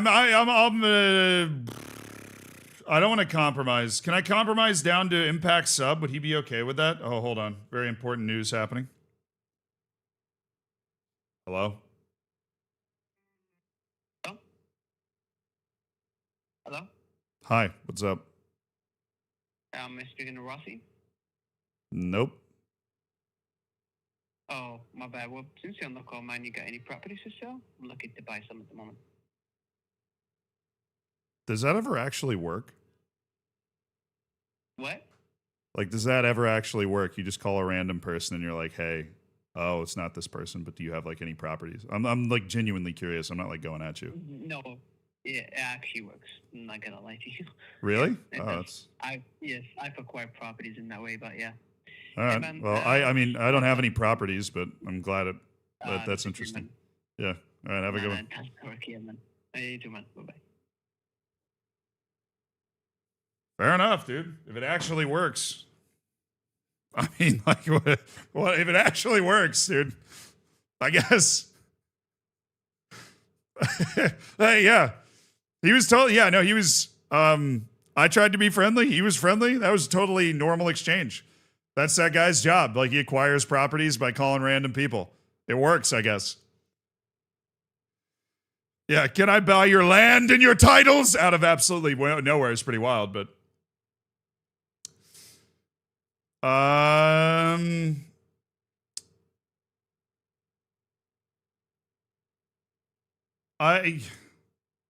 Like, what are we going to do with Sessa in this situation?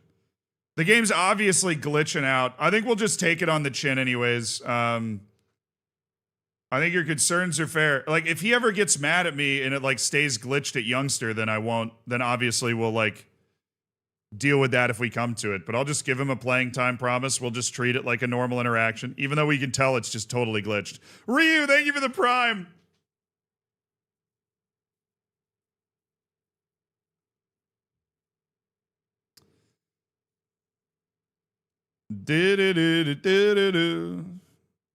Gabriel Johnson. I've already had Gabriel Johnson. Oh, Rafael Araujo, who just went on loan, just sees red. Rodrigo Lira. Now, I've set up a move for him to be. The funny thing is, no. I'd rather him play in the Spanish second division. Did we loan out the guy yet? Did we loan out that guy? Kenneth? No, but he's agreed to a loan to Levant, or he's working on agreeing to a loan to Levant. He's warming up to the idea.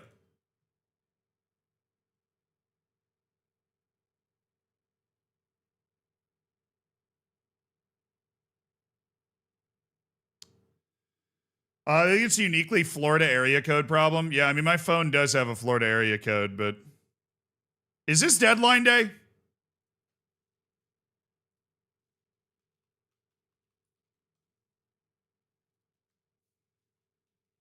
No.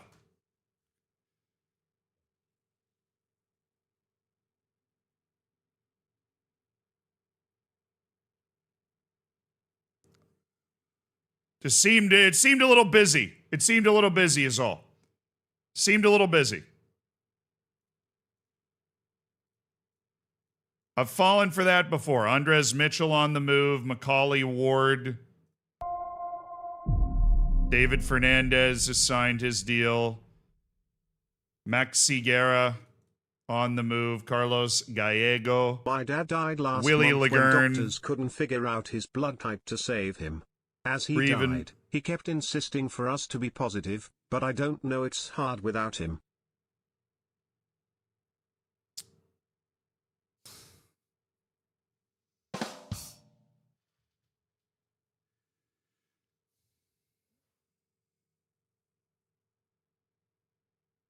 Pyogas, thank you for the 15 months.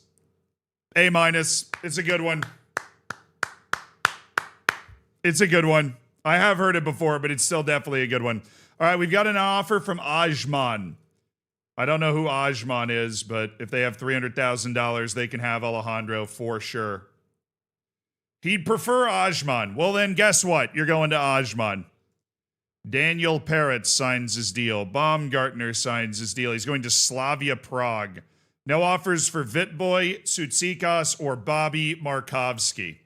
So we're not getting any offers from or for Emil Vitboy.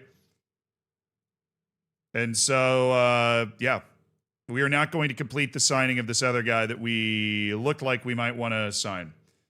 Majida Shemi, yeah, there's like clubs that aren't really in the price range that want to bring in Hashemi. All right, here's our deal. We're going to make him available for loan. We're going to offer him out for loan. We're going to see what kind of offers we get. We're going to find a home for him. Also, is that goalkeeper going to sign? Or, like, I saw him in transfer activity. Pizarro, Bessie Runolfsson, and Salvatore Roman.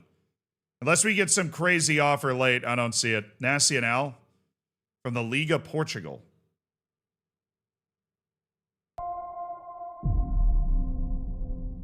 He isn't interested in speaking to Nacional.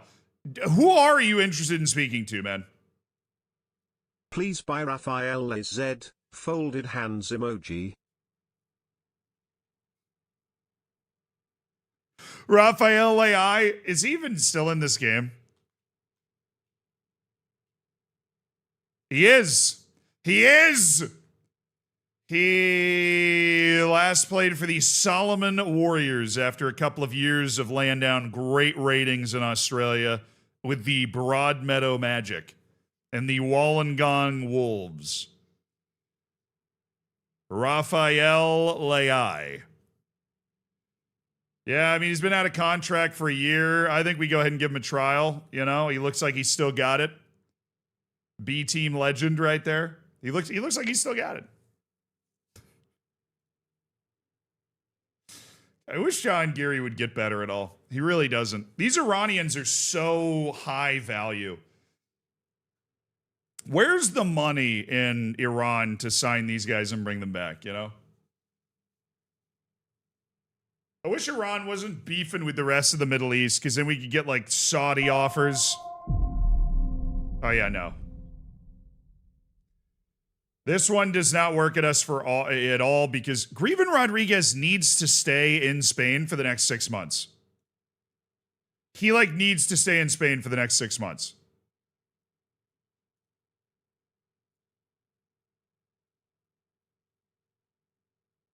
Whoa, whoa, whoa. Mads Mikkelsen's on the transfer list? Is this the guy I'm thinking of? No, it's not the guy I was thinking of. He's still good, though. But he ain't that good. He'd be like a bargain depth pickup at the wing positions. All right, this is not deadline day either. It looks like the first is deadline day. So we have one more match before we're actually through with dealing with the deadlines for everything. All right, through to September 1st, we have no offers on anybody. And I believe this will be our deadline day right here. It should be classified. We should get a little inbox message. A tasty little inbox message. There it is. Stanislav Bielik's release clause is set to expire. Yeah, he's about to turn 19. You can't fool me. You can't even hope to fool me. Oh, we had the second biggest transfer in the window. Melilla signing on El Cañete, the second biggest transfer in the window. In Spain. Second biggest transfer in Spain. We made the biggest purchase of any Spanish club this past window. Editor now for the window. I mean, I'm going to wait until the deadline. I'm going to wait until the inbox message for registration pops up, chat. I'm giving them every conceivable opportunity for the game to figure itself out. Every conceivable opportunity for the game to figure itself out. If the game happens to not figure itself out, then it is what it is. You know what I'm saying? It is what it is. Events have to leave. Yeah. Okay. No, that means I'll have to leave. Hey, homie, I've been thinking. Ayrton Coronel wouldn't even want to play for me. Great. I go.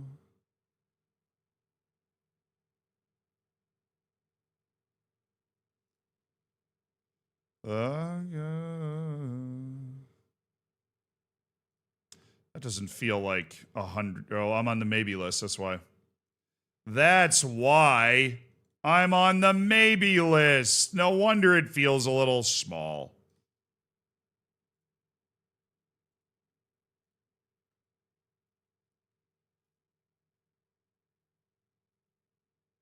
This infuriates me. Is that 112?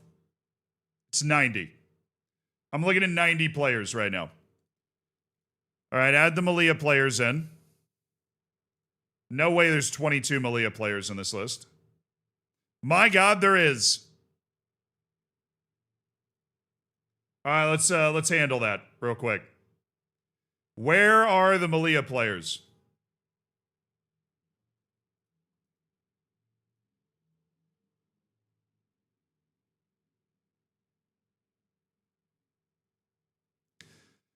Yeah, I think I sign a lot off this. I think I sign a lot off this list. What do you mean I can't remove them batch from this?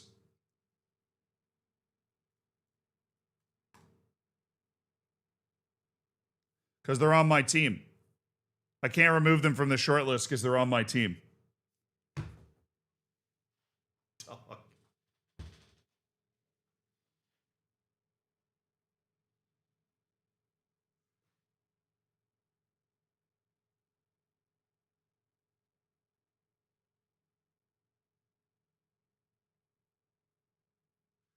Wow, that's hilarious. They're just on my short list, and I can't remove them. It's not like game breaking or anything. It's just funny. It's goofy. Yeah, that's. I just wanted to see who the top reputation guy was. Rodich, Tyler, Hilliard, Scowen, Thierry DeMeyer is no longer unhappy. I don't know how they've managed to do that, but congratulations to them. Akeem Akokpo. No, Adama Diakite. Do you still not want to play for me? I don't believe you. I don't believe you. I think you still want to play for me. Come here.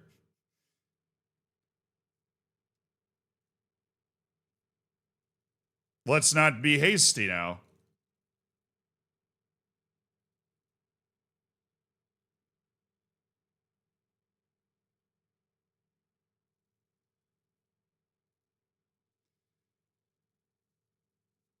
That per league appearance is crazy, by the way.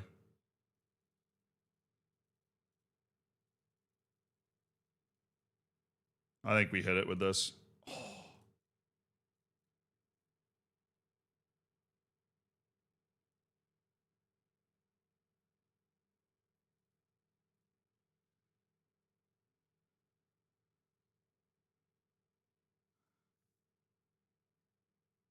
They want me to pay him $13 million next year and $11 million this year.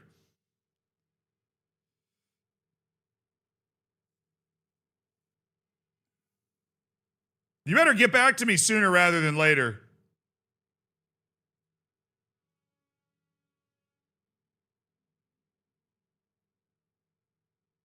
Huh. You recognize how busy our day is. Is there any chance of you letting us get on with it? Just the sassiest answer imaginable.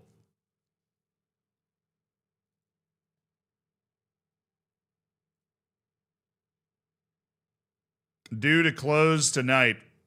Wait, I can register for League 2 now? Oh, nice. For some reason, they're actually asking me about it. Ozir Silva, Cultural Leonesa. No, he's got to earn it. He's got to play in the second division now. He's 22 years old, man. He's got to show me a little something. Diakite offer negotiated. All you got to do is pay us $25 million up front. We'd love to make this work.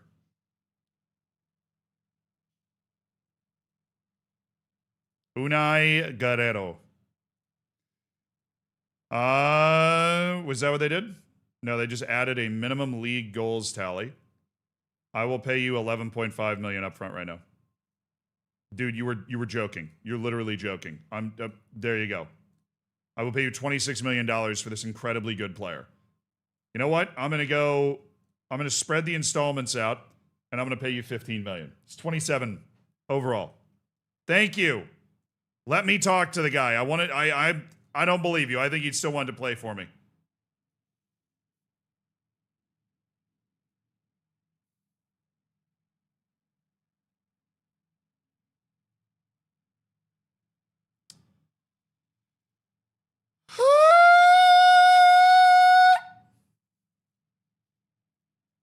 Fine. Fine. Fine. Fine. Fine. Fine. You know, fine. Fine. Fine. Fine. Fine. Fine. Not like I care.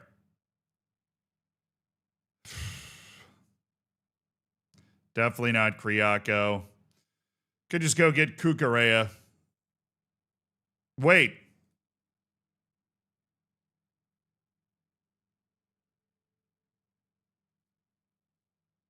He can play center back.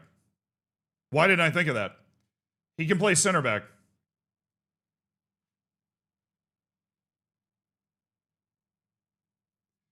He can literally play center back. He's so tiny. His jumping reach is 8. It's literally higher than Jahangiri's, who you guys are trying to get me to play center back anyways. We have 3 center backs, and all of our other center backs are 6'8". All right? We can live with it. What's the loan offer?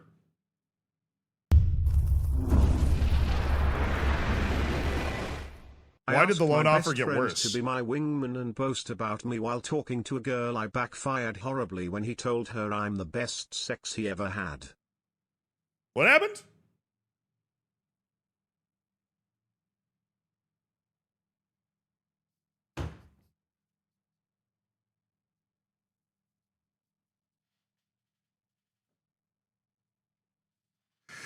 I don't know if it counts as a dad joke, but that was actually a really funny joke. He was asking his friend to be a wingman, but it backfired when he told the girl that he was actually the best action he'd ever had.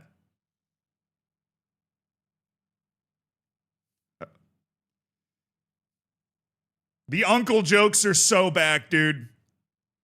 The uncle jokes are back. Do do do do do do do do do do do do. How ready is you stay? How ready is you stay?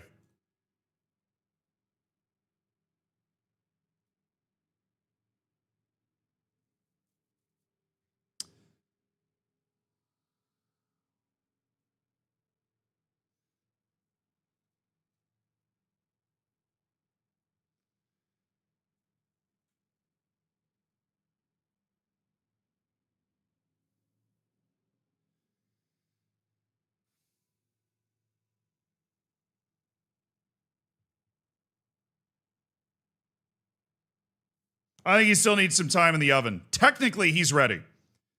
Technically, he can literally just take the field. I think mentally, obviously, he needs some seasoning. But I think physically, he's just too easy to push around right now. I mean, he's got 5 strength. If we sign Cucurella, are doesn't we have the getting a pace. soundboard spot of him singing at the Euros? All right. Cucarea. Marky Mark. Oh, this wage demand is about to make my nose bleed. But here's the thing, chat. I feel like one thing we're missing is like an old head in the team. Some leadership, some consistency, some understanding of what it takes to get the job done. I feel like that's what we're missing. I think he comes in, he starts all year for us at that left center back spot, and it makes complete sense. He has no leadership. He has 13.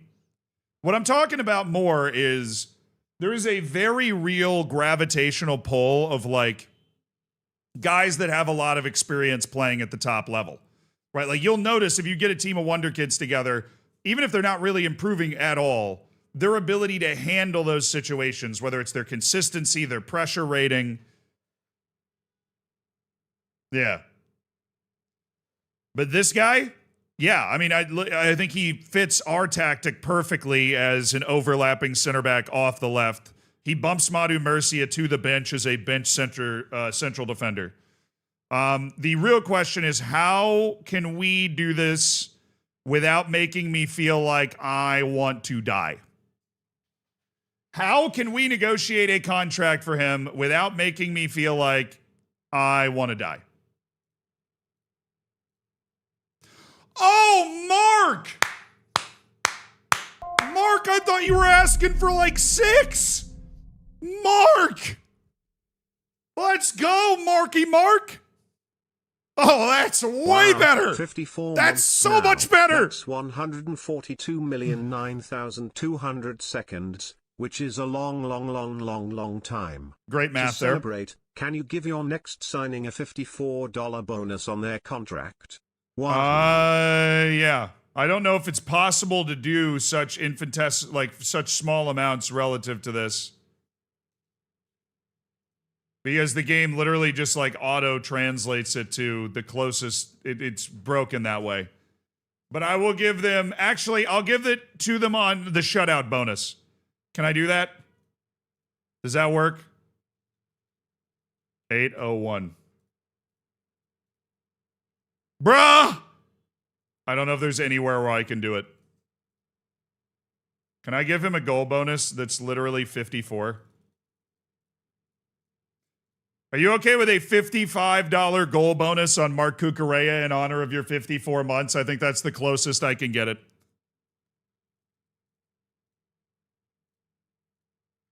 Are you okay with that? Take your best shot.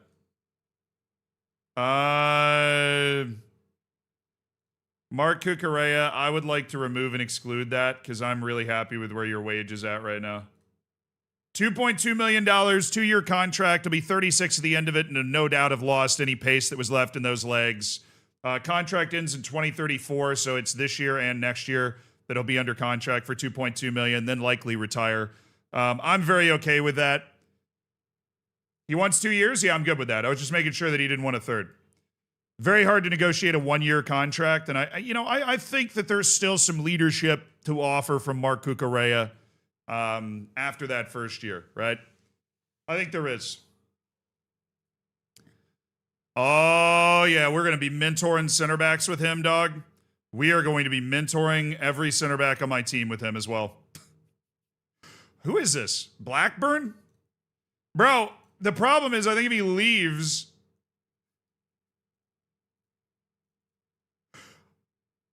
Yeah, I think if he leaves, like, we might be in a bit of a pickle here with his nationality. The janitor, Joel Rojas.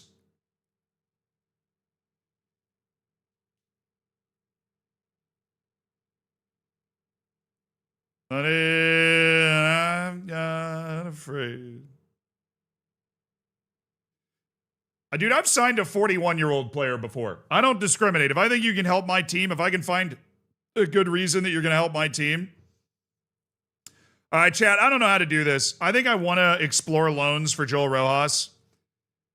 And then we complete the transfer of this other guy from Italy. I think I would want to do that. But before I explore the loan for Joel Rojas, I would like to...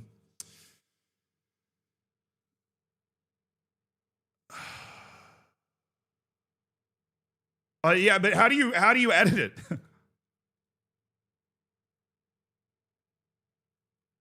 I just... Personal detail. Wait, am I going to accidentally see potential ability in here? Nation. If I just go straight to nation, I shouldn't. If I just go straight to nation, I shouldn't. Second nationality. You won't? Okay. I won't do it if I'm going to accidentally see potential ability, but if we just go to nation, second nation... So for those that don't know what's happening, I want to fully explain this. You know me, I hate using the editor, but I recommend keeping it on in case there's a bug in the game. Joel Rojas has spent over 2 years in Spain, is fully eligible for Spanish nationality, but has not gotten it. It's been over a month. He still hasn't gotten it. So he should, by the rules of the game, be able to get it. If the game was fully functional, I would be getting an inbox message as to why or why not he would be getting it. But because... You know, you can have Paraguayan and Spanish nationality. There's no reason for him not to get it.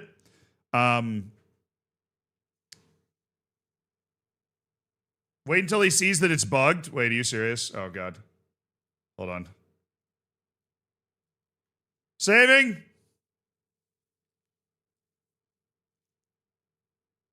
The Italian guy isn't a winger. He can play wing and striker. He can actually play both wing positions and striker. It's why I kind of like him. Cucurella made my kid cry at the grocery store. Sounds like a Melilla player to me.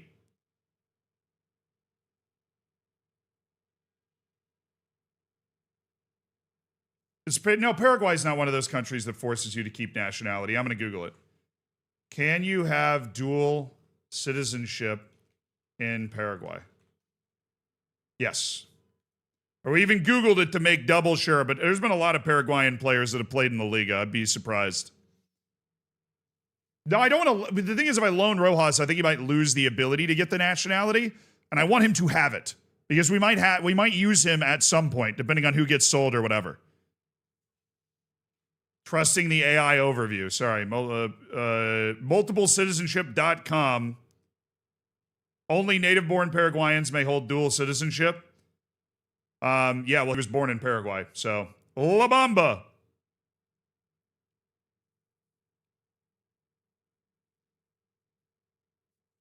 He was born in Fernando de la Mora, Paraguay, and speaks Guarani and Spanish fluently. He wants to represent Paraguay, which is fine. That has nothing to do with the nationalities. This has worked in every other Football Manager game where once they got to that nationality, they would take it. Google says there's a bug that adding a second nationality won't update his status.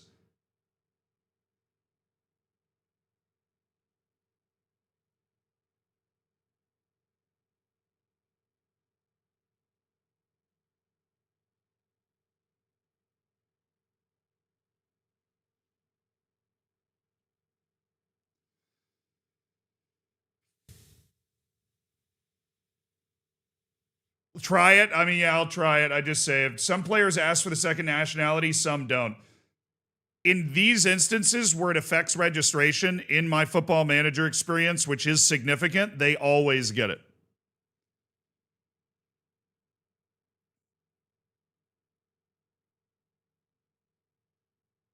This is the first instance that it's ever mattered at all where I've seen players not get it. And we obviously have multiple that have not gotten it. We haven't had one that did. So we'll try it.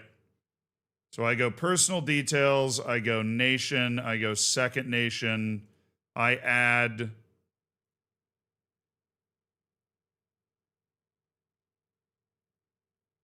gains. No, he didn't. Eligible for a nation. Nation, Spain. All right. And then I just exit out. Okay, that works. It removes this here, so there's no bugs happening at all. He just has his Spanish nationality that if there was any realistic option in the game whatsoever, he would have had instantly the moment he'd been in Spain for 2 years. Does that work? Does that mean it works? Let me go look at the registration.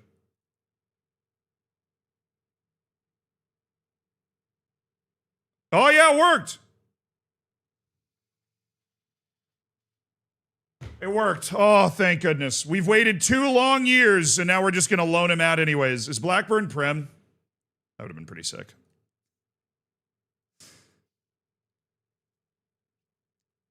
Whoa. It works. Can you give me a random English save? Yeah, pick the New Saints because they're in England, not in Wales.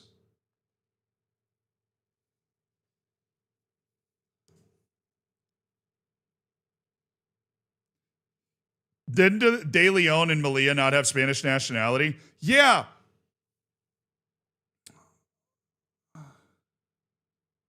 What was that? We kind of tolerated that because it didn't really matter as much, but what the hell was that? Maybe that has to do with like the glitch in the game. Maybe it's if they've declared for a nation, they can't claim a second nationality at all, which is not how it works in real life whatsoever, or in any other Football Manager game that's ever existed for that matter. Yeah, De Leon was Puerto Rican, but he literally came up through Real Madrid's academy. Wasn't Puerto Rico can't have two? I don't know how to tell you this, but Puerto Rico is part of the United States. So if he just has a U.S. passport. You definitely can have two out of the U.S. You can have like 5. Now, he literally came up through Real Madrid's academy. So he literally came up through Real Madrid's academy. So De Leon, like, he wasn't even working towards it. He wasn't even working towards it. Yeah, I think once these guys hit that 2-year requirement, if it matters a ton for registration. Every South American player that comes to Spain does it. And my save he has both. In my save he didn't. Maybe he started playing for... I'm telling you, I think that's what the bug is. I think he started playing for Puerto Rico before he could claim his Spanish citizenship. I think that might... I'm dead serious. I think that might be it. Like, Joel Rojas is a feature player for Paraguay, so he's like, the game just doesn't let him get the second nationality for registration purposes. All right, we'll go do Aguirre. We will go do Aguirre. Where is he? Where are you, Facundo? All right, I hate going into the editor, but personal details. Oh, let me show visual fidelity, visual proof. He's fully eligible for Spain. Key registration purposes, chat. Nation, second nation, add. But this guy doesn't play for Argentina. He's just declared for Argentina. I'm trying to diagnose what the bug is. St. Kitts and Nevis. St. Pierre and Miquelon. St. Bartholomew. That's where all the rich people are. That's the real island, chat. All right, he is now Spanish, as he should be. He should have instantly become Spanish. It's literally an inbox message that existed up to Football Manager 24. He has, gained Spanish nationality to help with registration purposes. It's like an inbox message that would hit. Like, boom. Why aren't you there then? I looked at it. I've looked at St. Bartholomew. El Spanish boss. Hey, Brazilian winner, thank you for the 19 months. Yeah,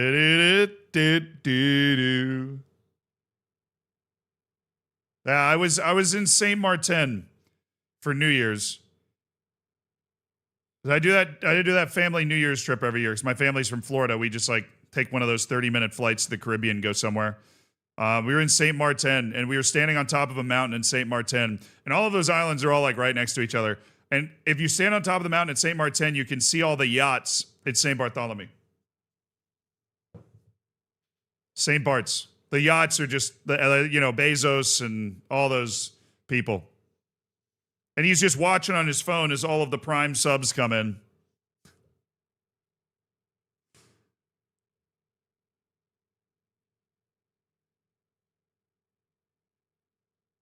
De Leon's been in Spain playing since 2022.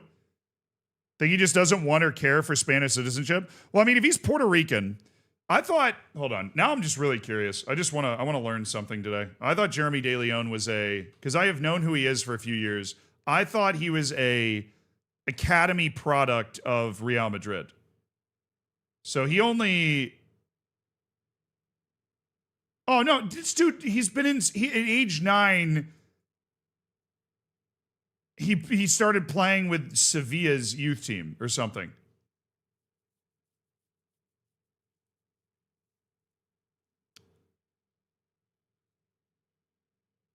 Oh, no. He shouldn't have Spanish nationality. Him not having Spanish nationality makes complete sense.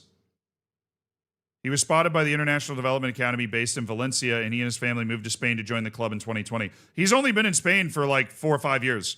If he just has an American passport from Puerto Rico, it takes 10 years to get Spanish citizenship. He should be foreign. He should be foreign.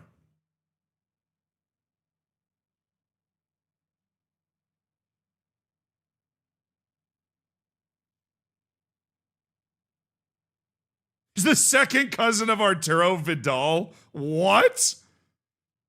That's so random. No, I didn't edit De Leon, chat. I did not edit De Leon. This is a guy that was on our team a while ago, and I was always confused because I thought he came up through Real Madrid's academy, but he didn't. He just joined Real Madrid's B team. He's like Puerto Rico's one good player. On loan at Hercules right now.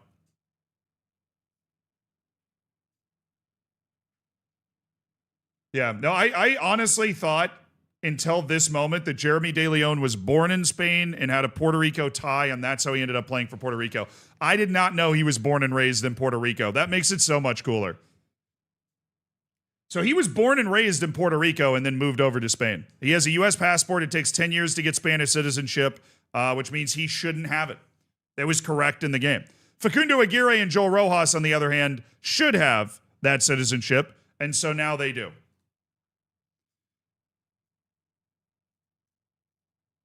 The rare use of the editor to fix a bug? Yes.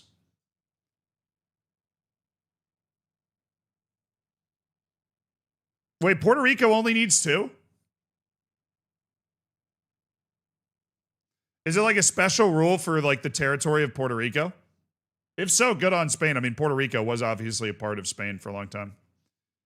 And that's kind of the point of the 2-year rule, is these parts of Spain that were there. Facundo Aguirre. Welcome to the team. See, Greven Rodriguez, we're still waiting. Because Greven, we signed in January, so we got to get to January of this year until he's like actually eligible. And we can't find a damn loan for him. So that's fun.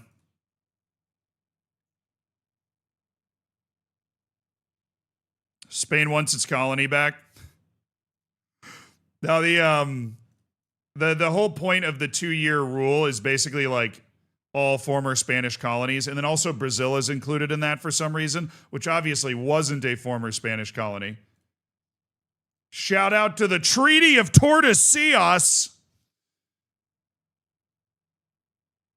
What do you mean Sambassar is not going to be registered? Pretty sure Sambassar is totally not registered, but totally eligible.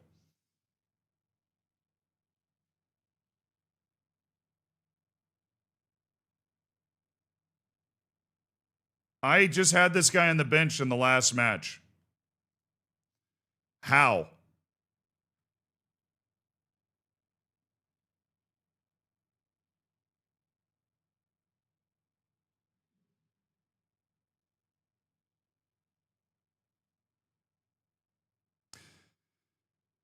I mean, it looks like he has to be registered now.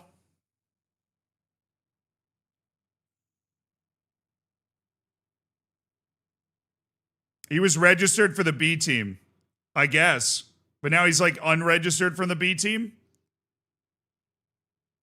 The B team's weird. It's like if they're registered for the B team, they can play for me and they don't count as foreign players. It's how Ruben Sosa was able to be the goaltender so much last year.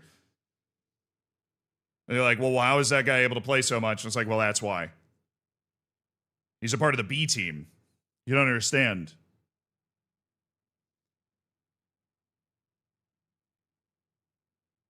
Ibero-American, only 2 years. Okay, that's a great way of defining it.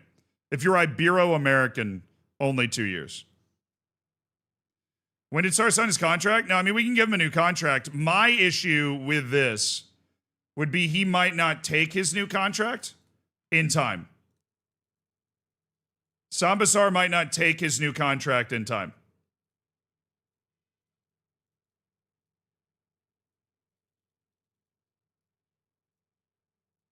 Like, there's his contract. I can give it to him. Thoughts on the LaMelo Ball situation? LaMelo Ball is a great example of what happens when you give a human being everything and teach them nothing. I don't know if there's an athlete on the face of the earth that annoys me and that I respect less than LaMelo Ball. The guy got a Flamin' Hot Cheetos tattoo on his feet. Flamin' Hot Cheetos. What did he do now? I don't even care. The guy shouldn't even be allowed to drive anymore. You've hit a real sore subject for me. I hate LaMelo Ball. I am a born and raised LaMelo Ball hater. He is just a terror. He is worse than Balotelli. I swear he's worse than Balotelli. I think he's kind of funny. LaMelo Ball is just like the worst type of dude. The guy just buys these really expensive Hummers, gets, just demolishes people on the streets of Charlotte all over the place. He like ran over a kid's foot when he was driving out of practice.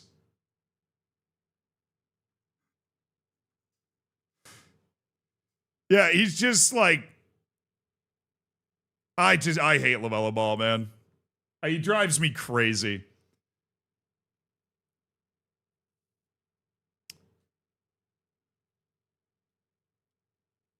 Worse than Kurt Zuma? I mean, Kurt Zuma obviously like beat the hell out of a cat, which you kind of have to be a really terrible person to do. But LaMelo Ball is like actually just a traffic menace. I would probably say LaMelo Ball is a more dangerous person if he ever gets behind the wheel of a car. The Cheeto tattoo wasn't actually him, thank goodness. Because that was my number one complaint, if that's true. Thank goodness.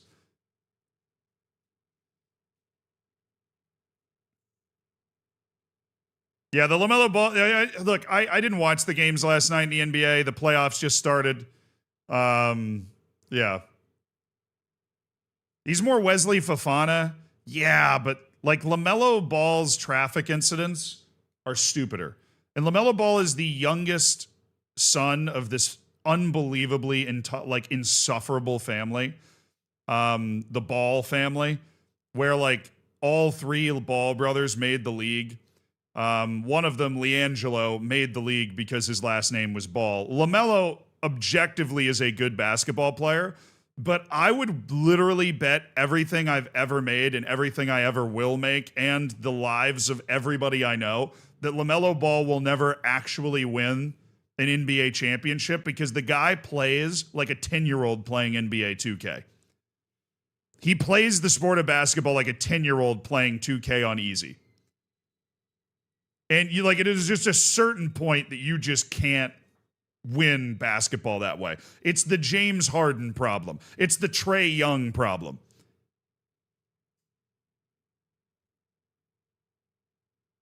Yeah, Lonzo seems like all right.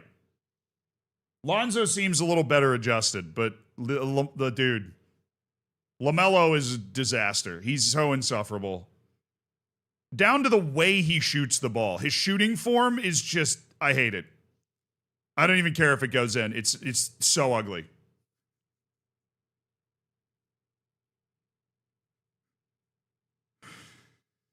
Yeah, look, the problem that you have with LaMelo, right, is that LaMelo can't tolerate anybody being like better than him on the team. LaMelo cannot tolerate anybody being better than him on the team. He's already uncomfortable with the fact that Con Knippel's better than him.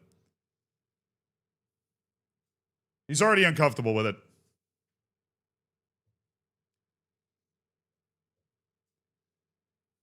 Who's worse, this guy or Jackson Mahomes? At least this guy's a professional athlete. Jackson Mahomes is worse.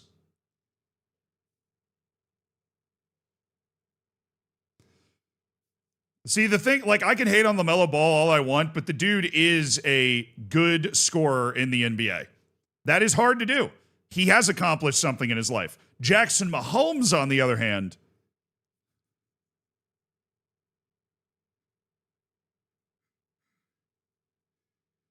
okay, he told the Hornets to draft Con Knippel. Yeah, but he didn't think Con Knippel was going to be better than him. That's different. It's totally different.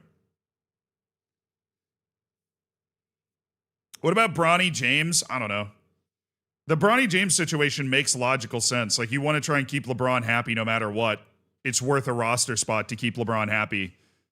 You know, we'll never know if Bronny would have actually made the NBA if his last name wasn't James. But guess what? The only reason he's as good of a player as he is because his last name is James in the first place. Right? The only reason a lot of the opportunities he's gotten in life to try and prove himself is because his last name is James. We'll never know what he would have been if his last name wasn't James, you know. But yeah, like if I'm the GM trying to make sure that LeBron is happy. I'm drafting, if he has 5 kids, I'm drafting all of them. I'm keeping LeBron happy, dude. It's like when you got Messi or Ronaldo on your team in their prime. It's like, I will, whatever you want, man. I give him a grave.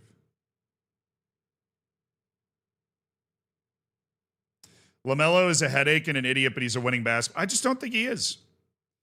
I just don't think that you can win at the highest level of basketball playing that way. It's up to him to prove everybody wrong. But I think that all of the evidence around LaMelo Ball is that the guy just does not process like information in the world very well. He just doesn't. Whether it's the way that he drives or the way that he acts, like he just, it's like when you're interacting with those kids of billionaires and their just perception of the world is so off and they just so don't understand what's happening anywhere, anytime. You know? You ever see interviews with like somebody that's a kid of a billionaire and it's the same way I would imagine like a prince and a princess back in the high medieval times, like 1300s, 1400s.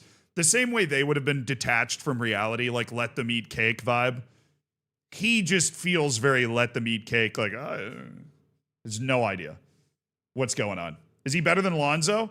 I think Lonzo is probably the better player, but the problem is Lonzo's been, I mean, he's had this horrific knee injury that's kept him out for years. Like, LaMelo is the best player out of them now, and it's not even close.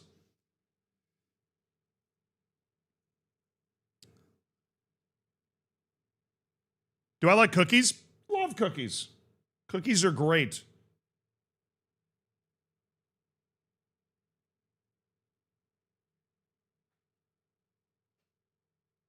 He's a genius on the court. LaMelo just strikes me like I'm not surprised he has the dad he has because LaMelo Ball's gotten really, really, really, really good at playing basketball in a really self-aggrandizing way.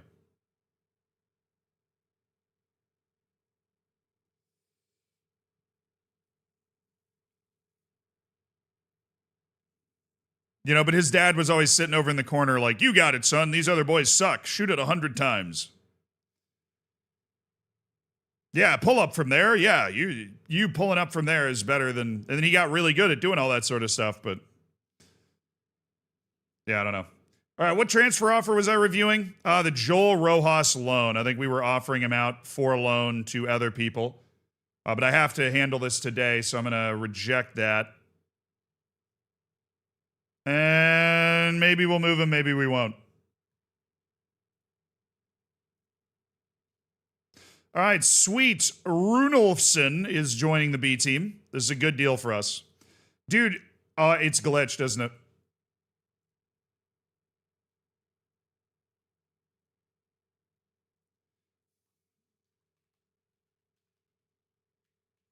I'm not going to get this goalkeeper. I'm calling it right now. I'm going to call my shot. This goalkeeper is not going to sign. I'm calling my shot right now. This goalkeeper is not going to sign. Runolfsson, on the other hand. Yes, sir. Love this guy. He's agreed to the transfer like a week and a half ago. We've gotten to this point. It's just not there. All right, Bezzy Runolfsson. Enjoy the B team, brother. The guy was too good for me to just let him sit in the Icelandic league. He needs to take a step up in the level of competition, and we need to see what he can do. He needs to take a step up. Bessie Runolfsson. I'm telling you, this goalkeeper's not going to sign. No offers for Rojas. Dude, what? What? Bessie Runolfsson moved to the B team squad. His happiness is abysmal. He's upset that he's been sent down there. Bessie, I'm telling you, man, it's where you need to be. You need to play for a year or two and get your feet under you here.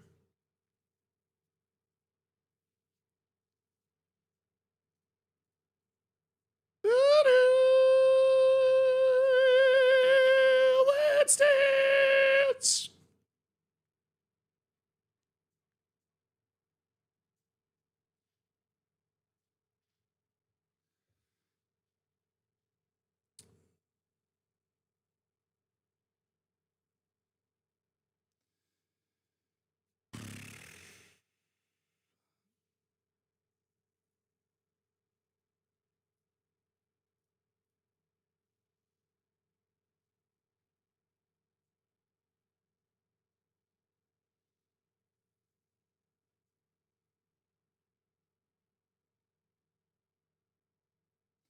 Oh, Bose, any idea when international management's going to be available? No, no idea. Didn't they say late March, early April?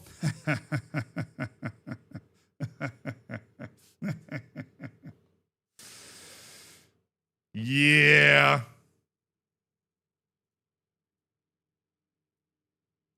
Depends on your definition of early.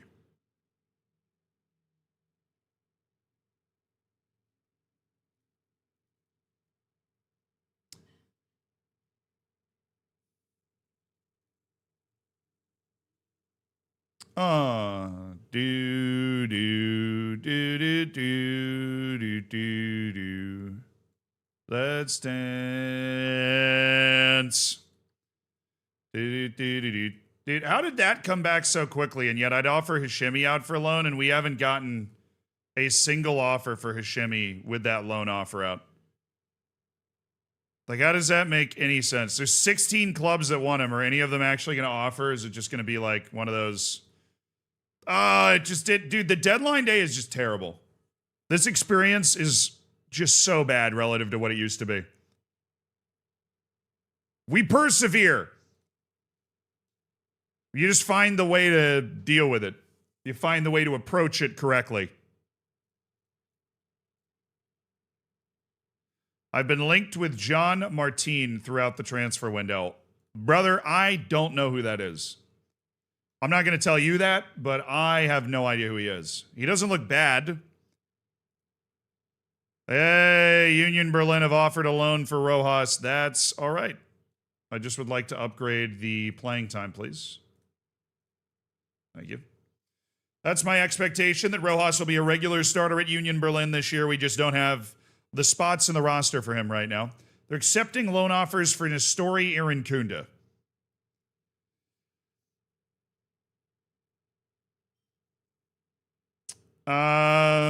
No, I mean, we have Gerardo. We have a lot of bodies. Love Nestori, though. I love Nestori. It was early April 2027. I missed that. Dude, if I don't get a loan, there we go. I was gonna crash out, but I've been redeemed. Premier League, yes. Premier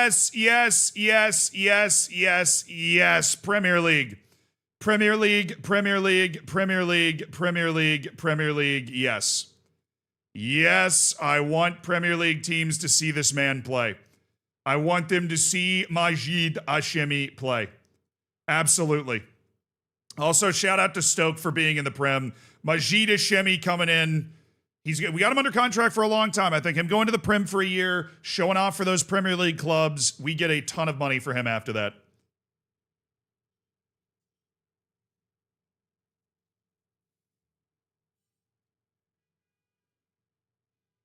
Finally. Been an exceptionally busy deadline day. Yeah, I mean, I'm waiting on Roman, Cucurella, and Pizarro. They might all be bugged, honestly. We'll see. So I feel like we should have heard back from at least one of them by now. We'll see. They might all be bugged. Sheffield United. Are you also in the Prem? No, you're not. Why would I do that? I want a loan to the Premier League. And he'll want a loan to the Premier League.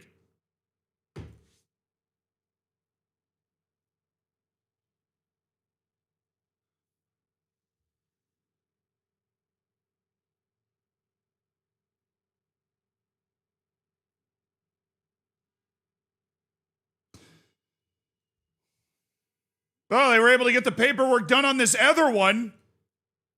Couldn't get the paperwork done on this one, though. What a freaking shame.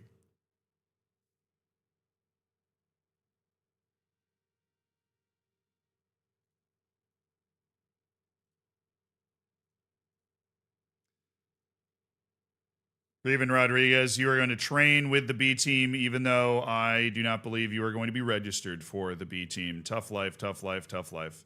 Leiai's trialing. He went down. Oh yeah, we haven't found a loan for Noonan. It just hasn't come back yet.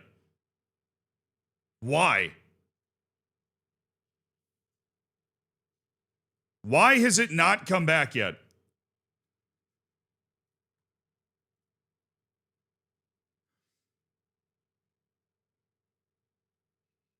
Okay. A little loan offer, maybe. Nikos Karensis, go play literally anywhere. Yeah, I mean, we've already agreed to everything with the Cucurella deal. I just think it might be bugged and we're not going to be able to, I think it might be bugged and we're just not going to be able to sign him. Yes, at least the Noonan thing came back. Thank you. Thank you. Thank you. Thank you. He doesn't want to go to Almeria. So where does he want to go? Does he want to go to any of these places? Is there a way for me to see that? I think I have to go to each individual offer to see.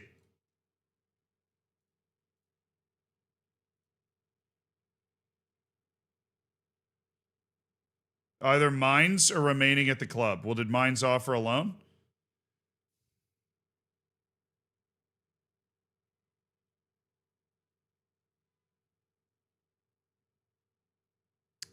One, two. Take one, please. Take one. Take one of these. Any one of these 6 loans, please accept it. Just anything but Bannock Ostrava, man. Please, at least let's get that done. I'm not gonna be, dude. I'm gonna lose it. I'm gonna lose it. I'm gonna lose it. Pizarro, we agreed to this transfer a week ago. Roman, we agreed to this transfer like 4 days ago. Cucurella, we also agreed to this transfer before deadline day. Literally all 3 are gonna flop. I'm gonna lose it. I'm gonna lose it. I'm gonna lose it. I have a match. Great. What is it? It's like 10 p.m., bro.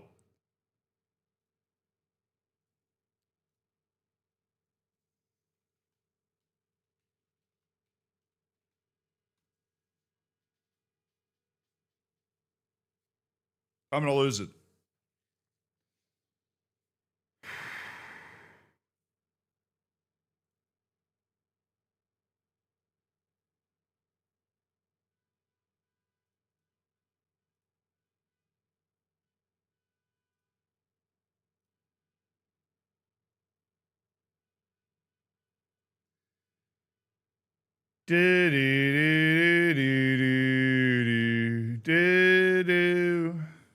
Of course, Sam Bassar is also not going to agree to his contract in time, so we're going to have to ride with him in the B team for 6 months, which is fun. All right. Murcia, Vonde, Otero. We're going to have to drop Sar. Have you there. Have you there.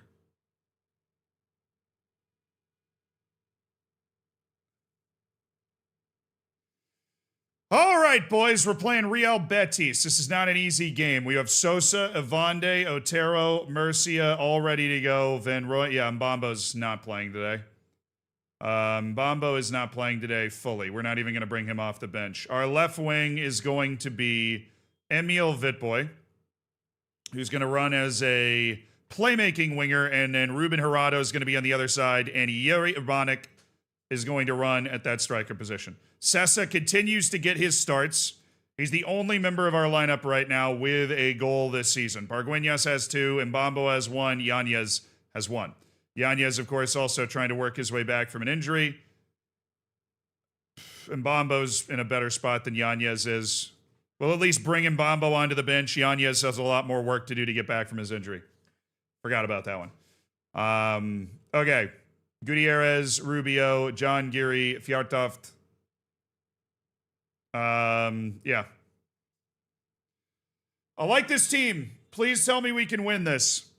Although this has, like, basically, I'm so distracted by the drama that's happening with our transfers right now.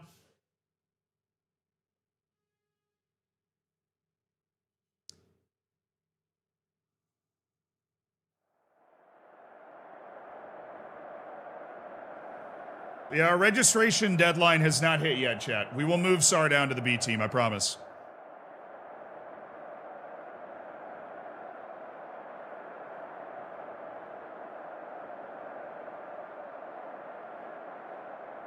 I trust you guys to win. All right, we played one match at the Tingus so far this season. We won 5-0.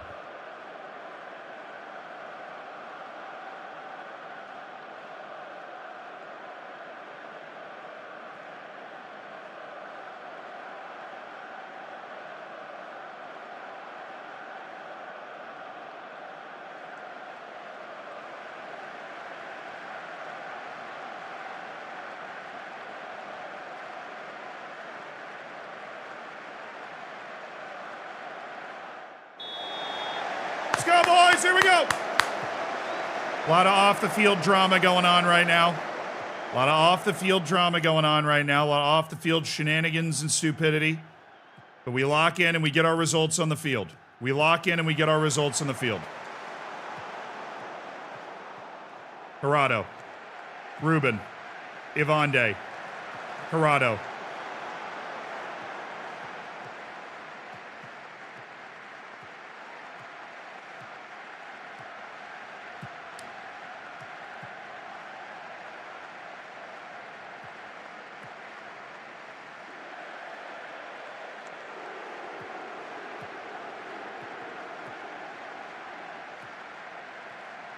You don't wish one day you were...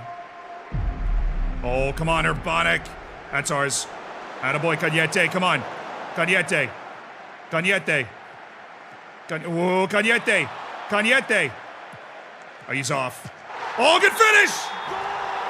He was off, though.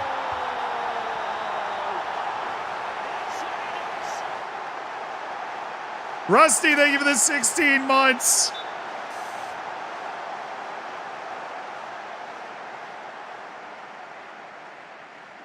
Oh, he was on! Yuri Urbanic's first goal for the club! Great touch and finish by Yuri Urbanic! Oh, it's sensational from the young Czech, Yuri Urbanic. Oh, wow, that was a good ball towards Gerardo. Sessa. Back towards Madu Murcia. Cagnette. Madu Murcia. Cagnette. Oh, good ball. Gerardo!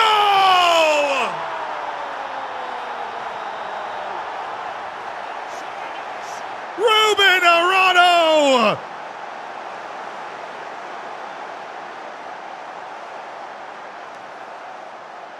They are sensational right now. Angel Cagnette towards Ruben Gerardo, the big winger. That's not the last time he's going to score a goal like that. It's 2-0 inside 4 minutes. It's two of the new signings, Yuri Urbanic and Ruben Gerardo, both assisted by the new signing Angel Cagnette. Thank you. Sess has also been immense since we started popping him in the midfield, so we appreciate that as well. Steady as she goes, boys. Steady as she goes.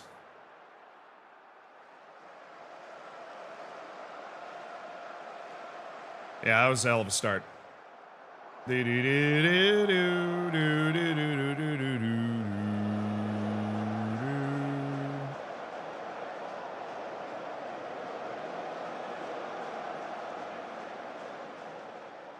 Yeah, Gerardo is the starter. Yanez and Vitboy have been relegated to backups. It's Mbambo and Gerardo is the plan. Aye. Murcia. Cagnette. Cagnette on the move. It's still Cagnette. It's Urbanic. It's Van Rooyen. What a save.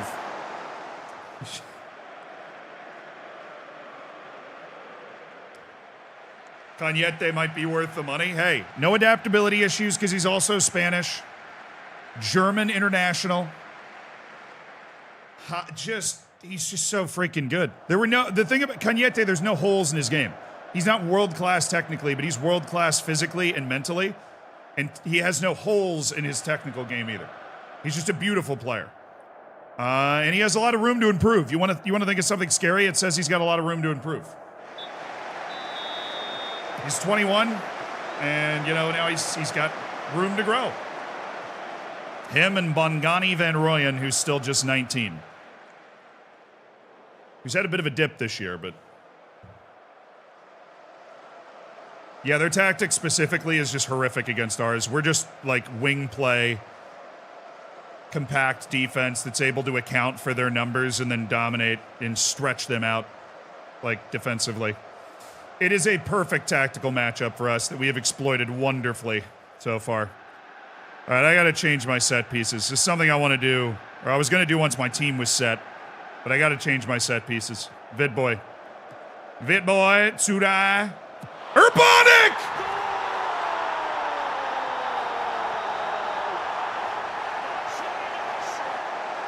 Welcome, Yuri Urbanic!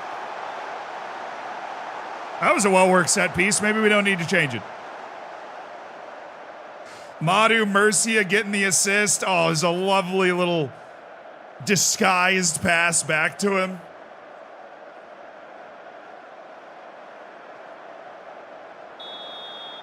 Yuri Urbanic. Brilliant from Yuri Urbanic. 2 goals for the young man from Czechia. Lopez, go. Duran, go get Sarai.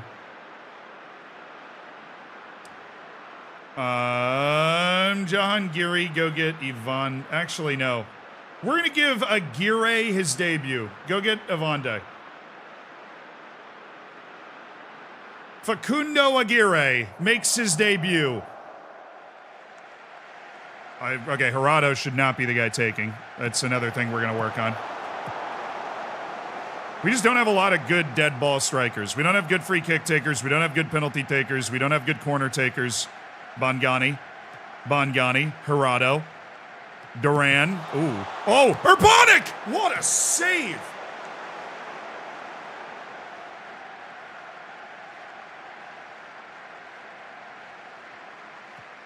This was like genuinely this is unbelievable. It was a block.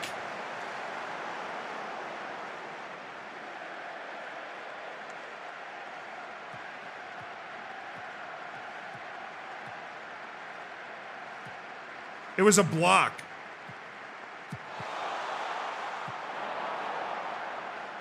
Wow. Damn. When I saw him like take that touch, I was like, oh, beautiful touch and turn. This is a goal. And that dude just went, nope. Just lunges and, I mean, couldn't have done that any better. That was outrageous. Yeah, we're pretty darn good in Africa, chat. If those people come down to the Tingus Pingus to play in Africa, we are 2 for 2 in running teams off the field in Africa. Oh, my bad. We are 2 for 2 in running teams off the field. Step!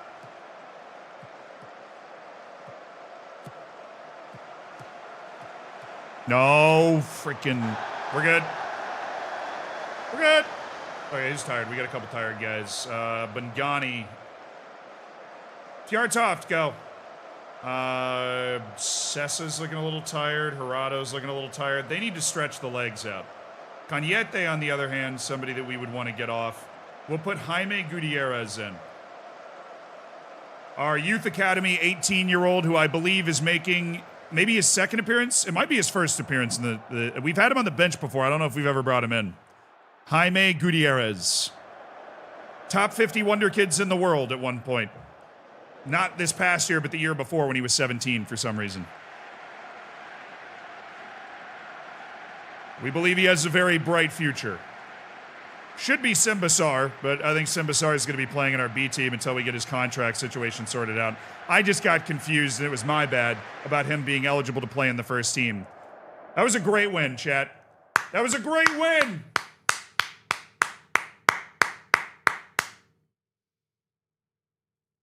Oh, wait, one of the transfers is close. Stop. What? All 3! Football Manager saves itself! All 3 transfers!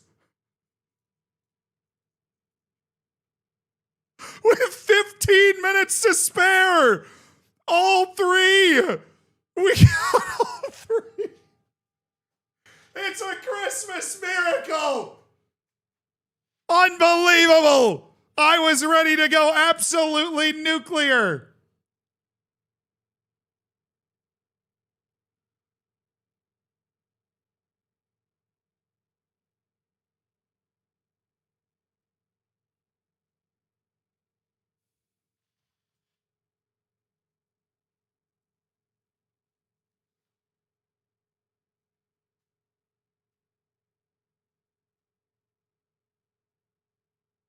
What is happening?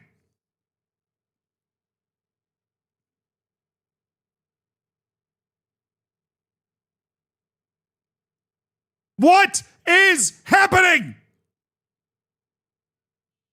I have had 3 loans canceled on deadline day. All of these guys I'd offered out for loan before, except for Hashimi.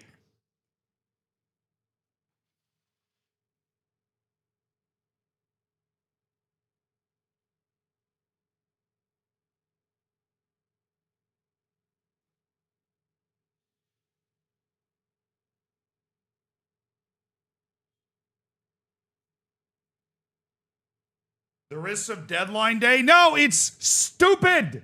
I know the risks of deadline day.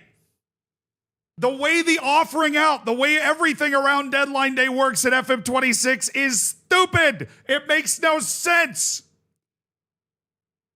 None. I waited all deadline day for those loan offers to come in. They finally come in at like 8 p.m. I accept them. They've got hours to confirm it. And it doesn't go through.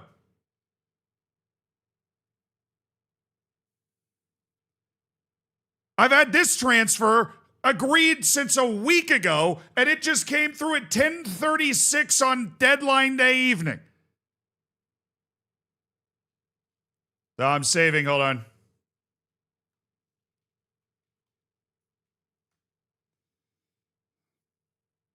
I have now become a dutiful citizen that reports bugs to Football Manager. But in order to do that, you need a save file. And so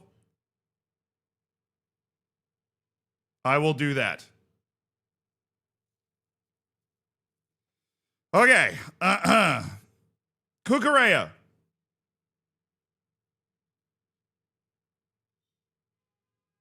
Yes. Very happy for that. Pizarro. Yes. Roman. Salvatore Roman. Yes.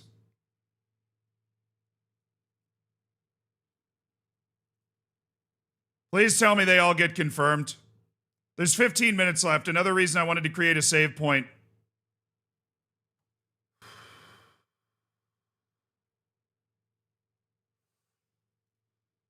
We got them all. We got them all. We got all 3 guys with like seconds to spare.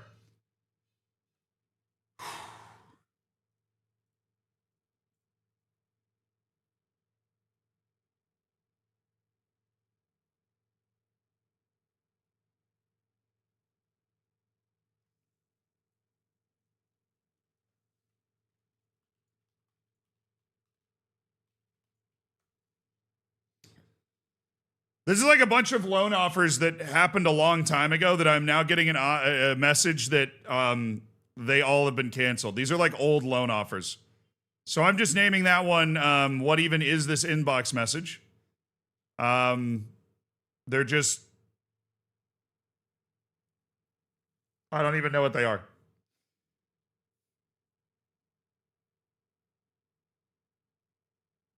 Oh, Kenny Gonzalez couldn't leave either? Oh, that's great. That's awesome. I never realized that wait, Audrey didn't leave? These aren't old transfers. They just never went through.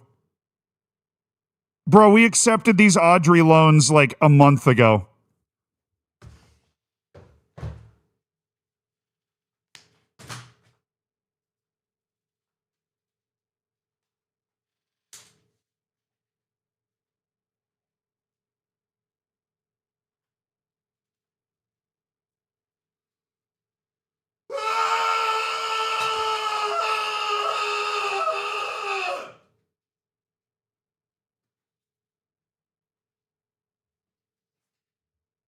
I'm good. I'm good. I'm good. I'm good. I am fine. I'm fine. I am okay. I am doing all right. Thank you so much for asking. I do actually feel better after doing that. I do actually feel better after doing that. I'm not going to get involved in VAR controversy. I don't know what's happening here. All right. Team registration is up for consideration here. All right. Sambasar has to be sent down to the B team. Alrighty. Salvatore Roman is in. And we drop our third string goalkeeper, Alvaro. See you later. We add Theodore Pizarro. Oh. Oh, then I think we dump Mazi Bucco. Or do we dump Joel Rojas and just put him on the B team? I think we just maybe dump Joel Rojas and put him on the B team. You.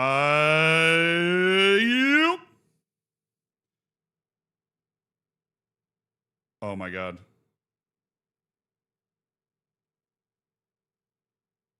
I'm over the wage. Oh, that's fun. Oh, that's a good one.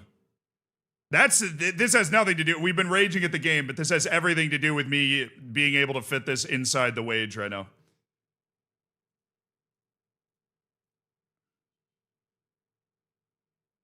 Okay, who's registered? Ivande, Sarai, out of everybody. Who's registered? Ivande, Gerardo, Sarai, Cañete, Otero, Mbambo, Pizarro, yes. Salvatore Roman, Cucurella, Rojas has been unregistered. Madu Murcia, Bangani Van Royen, Abbas Jahangiri, Paul Duran, Hashimi is on. Sosa, Urbanic, Rubio, Fjartoft, Sessa.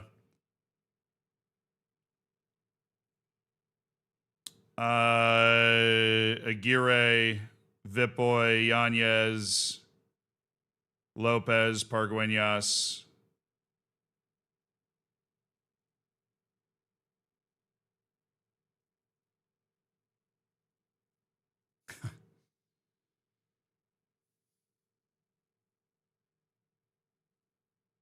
Jaime Gutierrez, who's getting paid nothing.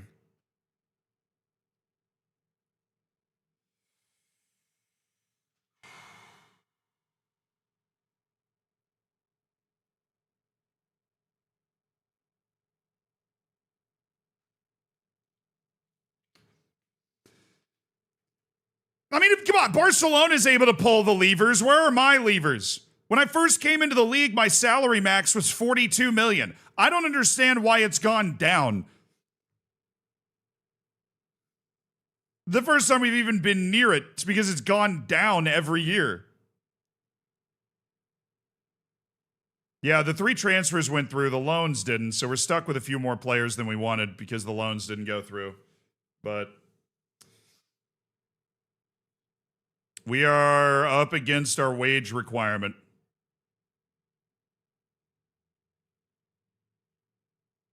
Which will go way up next year because we've made these like massive sales, and so our revenue is going to be tied to our salary, and our revenue is going to go way up, and so our salary expectation is going to go way up. Less income? Yeah, but I don't understand why when I came into the league it was 42. I thought the minimum was like 42 million, and it couldn't go below that. But it's gone down 5 million since we joined the league 3 years ago.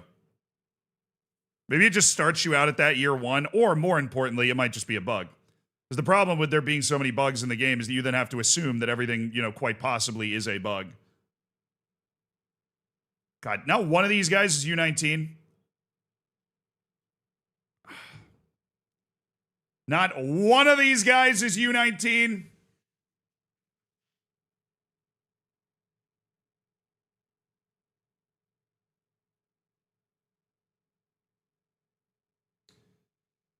Well, yeah, if we have, look, you're like, oh, we should register Rojas instead of Cucurella.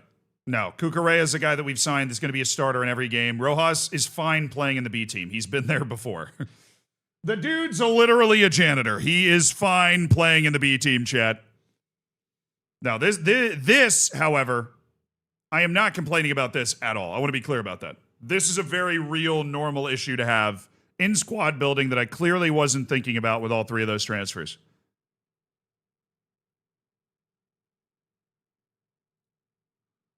Bro, Fjortoft makes nothing! It's got to be Vitboy. It's got to be Vitboy. Not a lot of guys have the juice in their contract to be able to clear this up for us. Cadiete, Sarai, Gerardo, Salvatore Roman, Kelvin Mbambo, Yuri Urbanik, Mark Cucurella, Emil Vitboy. We've already unregistered Hashimi. And then there's like Duran. It's got to be Vitboy. I'm just going to end up in a nuclear war with Emil Vitboy. I'm going to end up in a nuclear war with Vitboy. He's literally the only option. We have plenty of wingers.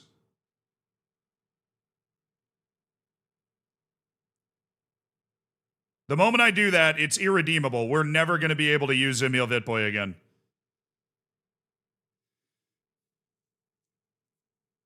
The fact that Hashimi's freaking... So I had so many things going on, so many emotions. The fact that Hashimi's loan to the Premier League fell through because of just stupidity... That is so bad for us. That is so bad. All right, Vitboy.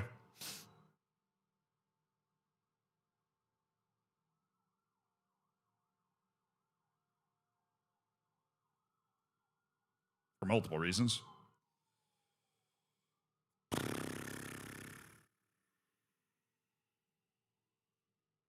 We can bring Gregory Panagiotidis in.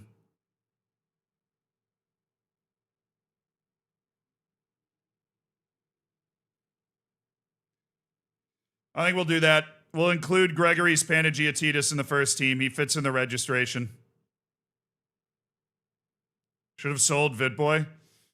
We got one offer for like $2 million for him, which is just way below like his value, which is assigned by the game, right? So I'm not just hallucinating thinking he's worth more than that. He is. I think we just register Panagiotidis.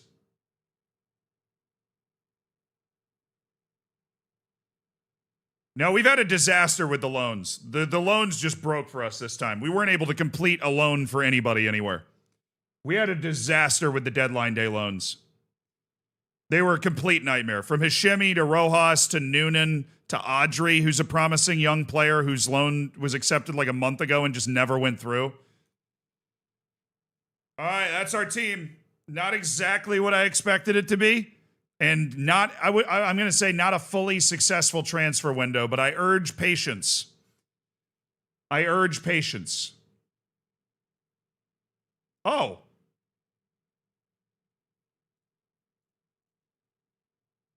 My God, what a backdoor shout out to Turkey for still having an open window. Noonan's headed over to Bursaspor in Turkey to play. Sure. Sar headed down to the B team. Panagiotidis is going to be moved up from the B team. Gregory, you are now a part of the first team just because your wage is low and it works.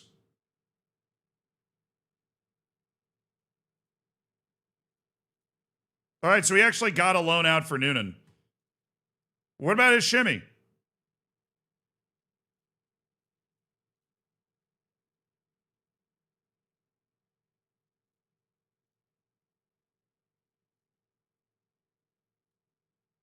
Oh, well, whatever.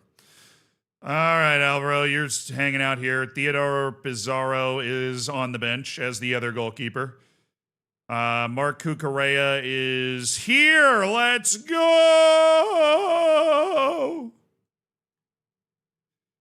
I can take you, shorty. I can take you there. Salvatore Roman. Nice. Okay, Rojas is not over 23, so I can move him down to the B team just to train. Panagiotidis is up. Hashimi has lots of people interested. Maybe the window's still open. Maybe we can find something for Majid Hashimi. Maybe we can find something for Joel Rojas too.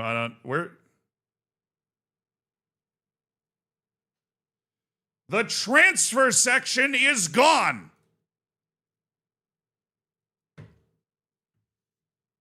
Maybe I have to continue once for it to reappear because I just moved him. Dodie, I can take you there. But Gani Van Rooyen has interest from Leeds. Strange. All right, Rojas, I'm glad you're upset. I think it builds character.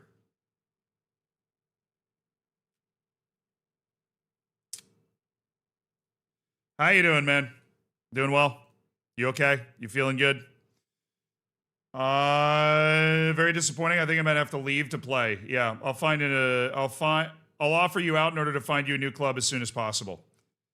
All right, I'm glad we could settle that. Now, why did I move Joel Rojas to Melilla B?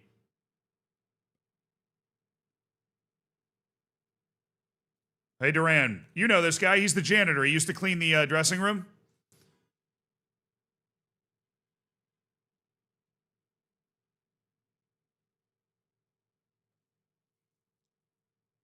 He's not even mad that he wasn't registered. He's just mad that I moved him down to the B team.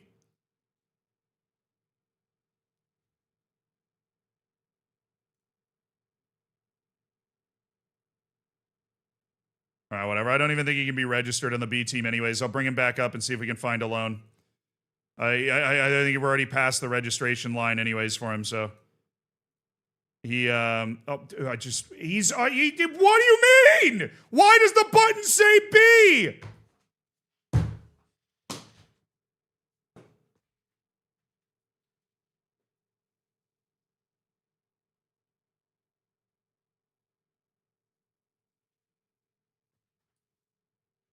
It automatically moved him up. It automatically moved him up. It automatically moved him up.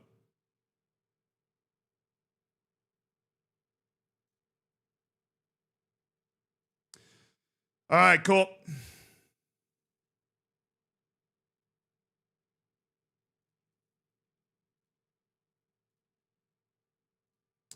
It automatically moved him back up to the first team, and then I just went to the squad thing to move him up the way that I just promised to do and accidentally moved him down again.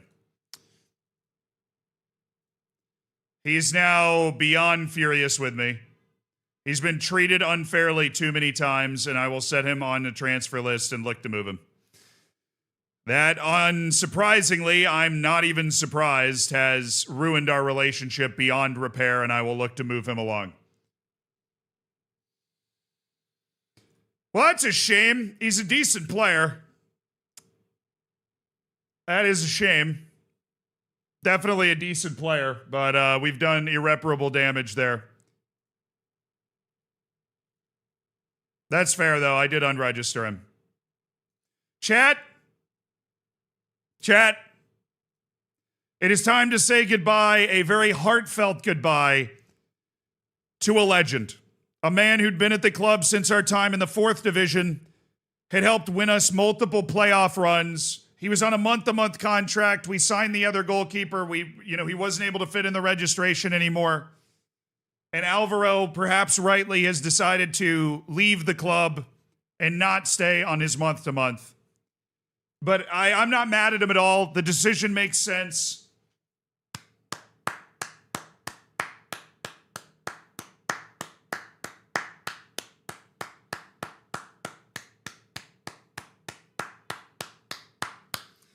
We thank him for his years of service. He's been with us for an incredibly long time, very serviceable, super clutch goalkeeper. He's not good, but he's clutch. He rises to the big moments, plays his absolute best in the big moments. He won multiple promotion playoffs with us. Just a stunning career that he's had with this club, and he will definitely be missed. Real Madrid goal? Yeah, naturally. And we were going up to the Champions League today. The Champions League has obviously started. Real Madrid has scored. They've got that witchcraft. They've got that wizardry. They're breaking out the voodoo dolls, and they have tied it at 2 on aggregate in Munich. All of the drama in Munich. Go watch that. Go watch Arsenal and Sporting. I'm sure that it's probably going to be a less exciting match, but who knows? You never know. Love you guys. Thank you for hanging out today. I'm sorry I was getting a little upset with the game there. it's just definitely reached a terminal velocity with the game where it's like some things may be happening that are legit, but you start to just see bugs everywhere regardless, because there are so many that just kind of get in your way initially. So, yeah. I'm going to miss Alvaro. And we certainly have an interesting roster situation. We got a couple of guys on our team that are kind of just dead weight. But we'll see how this goes. I really like the team we put together. I think we got talent in a lot of positions. I'll see you guys tomorrow. Enjoy the matches. No, I'm waiting on a new computer so we can do the watch-alongs.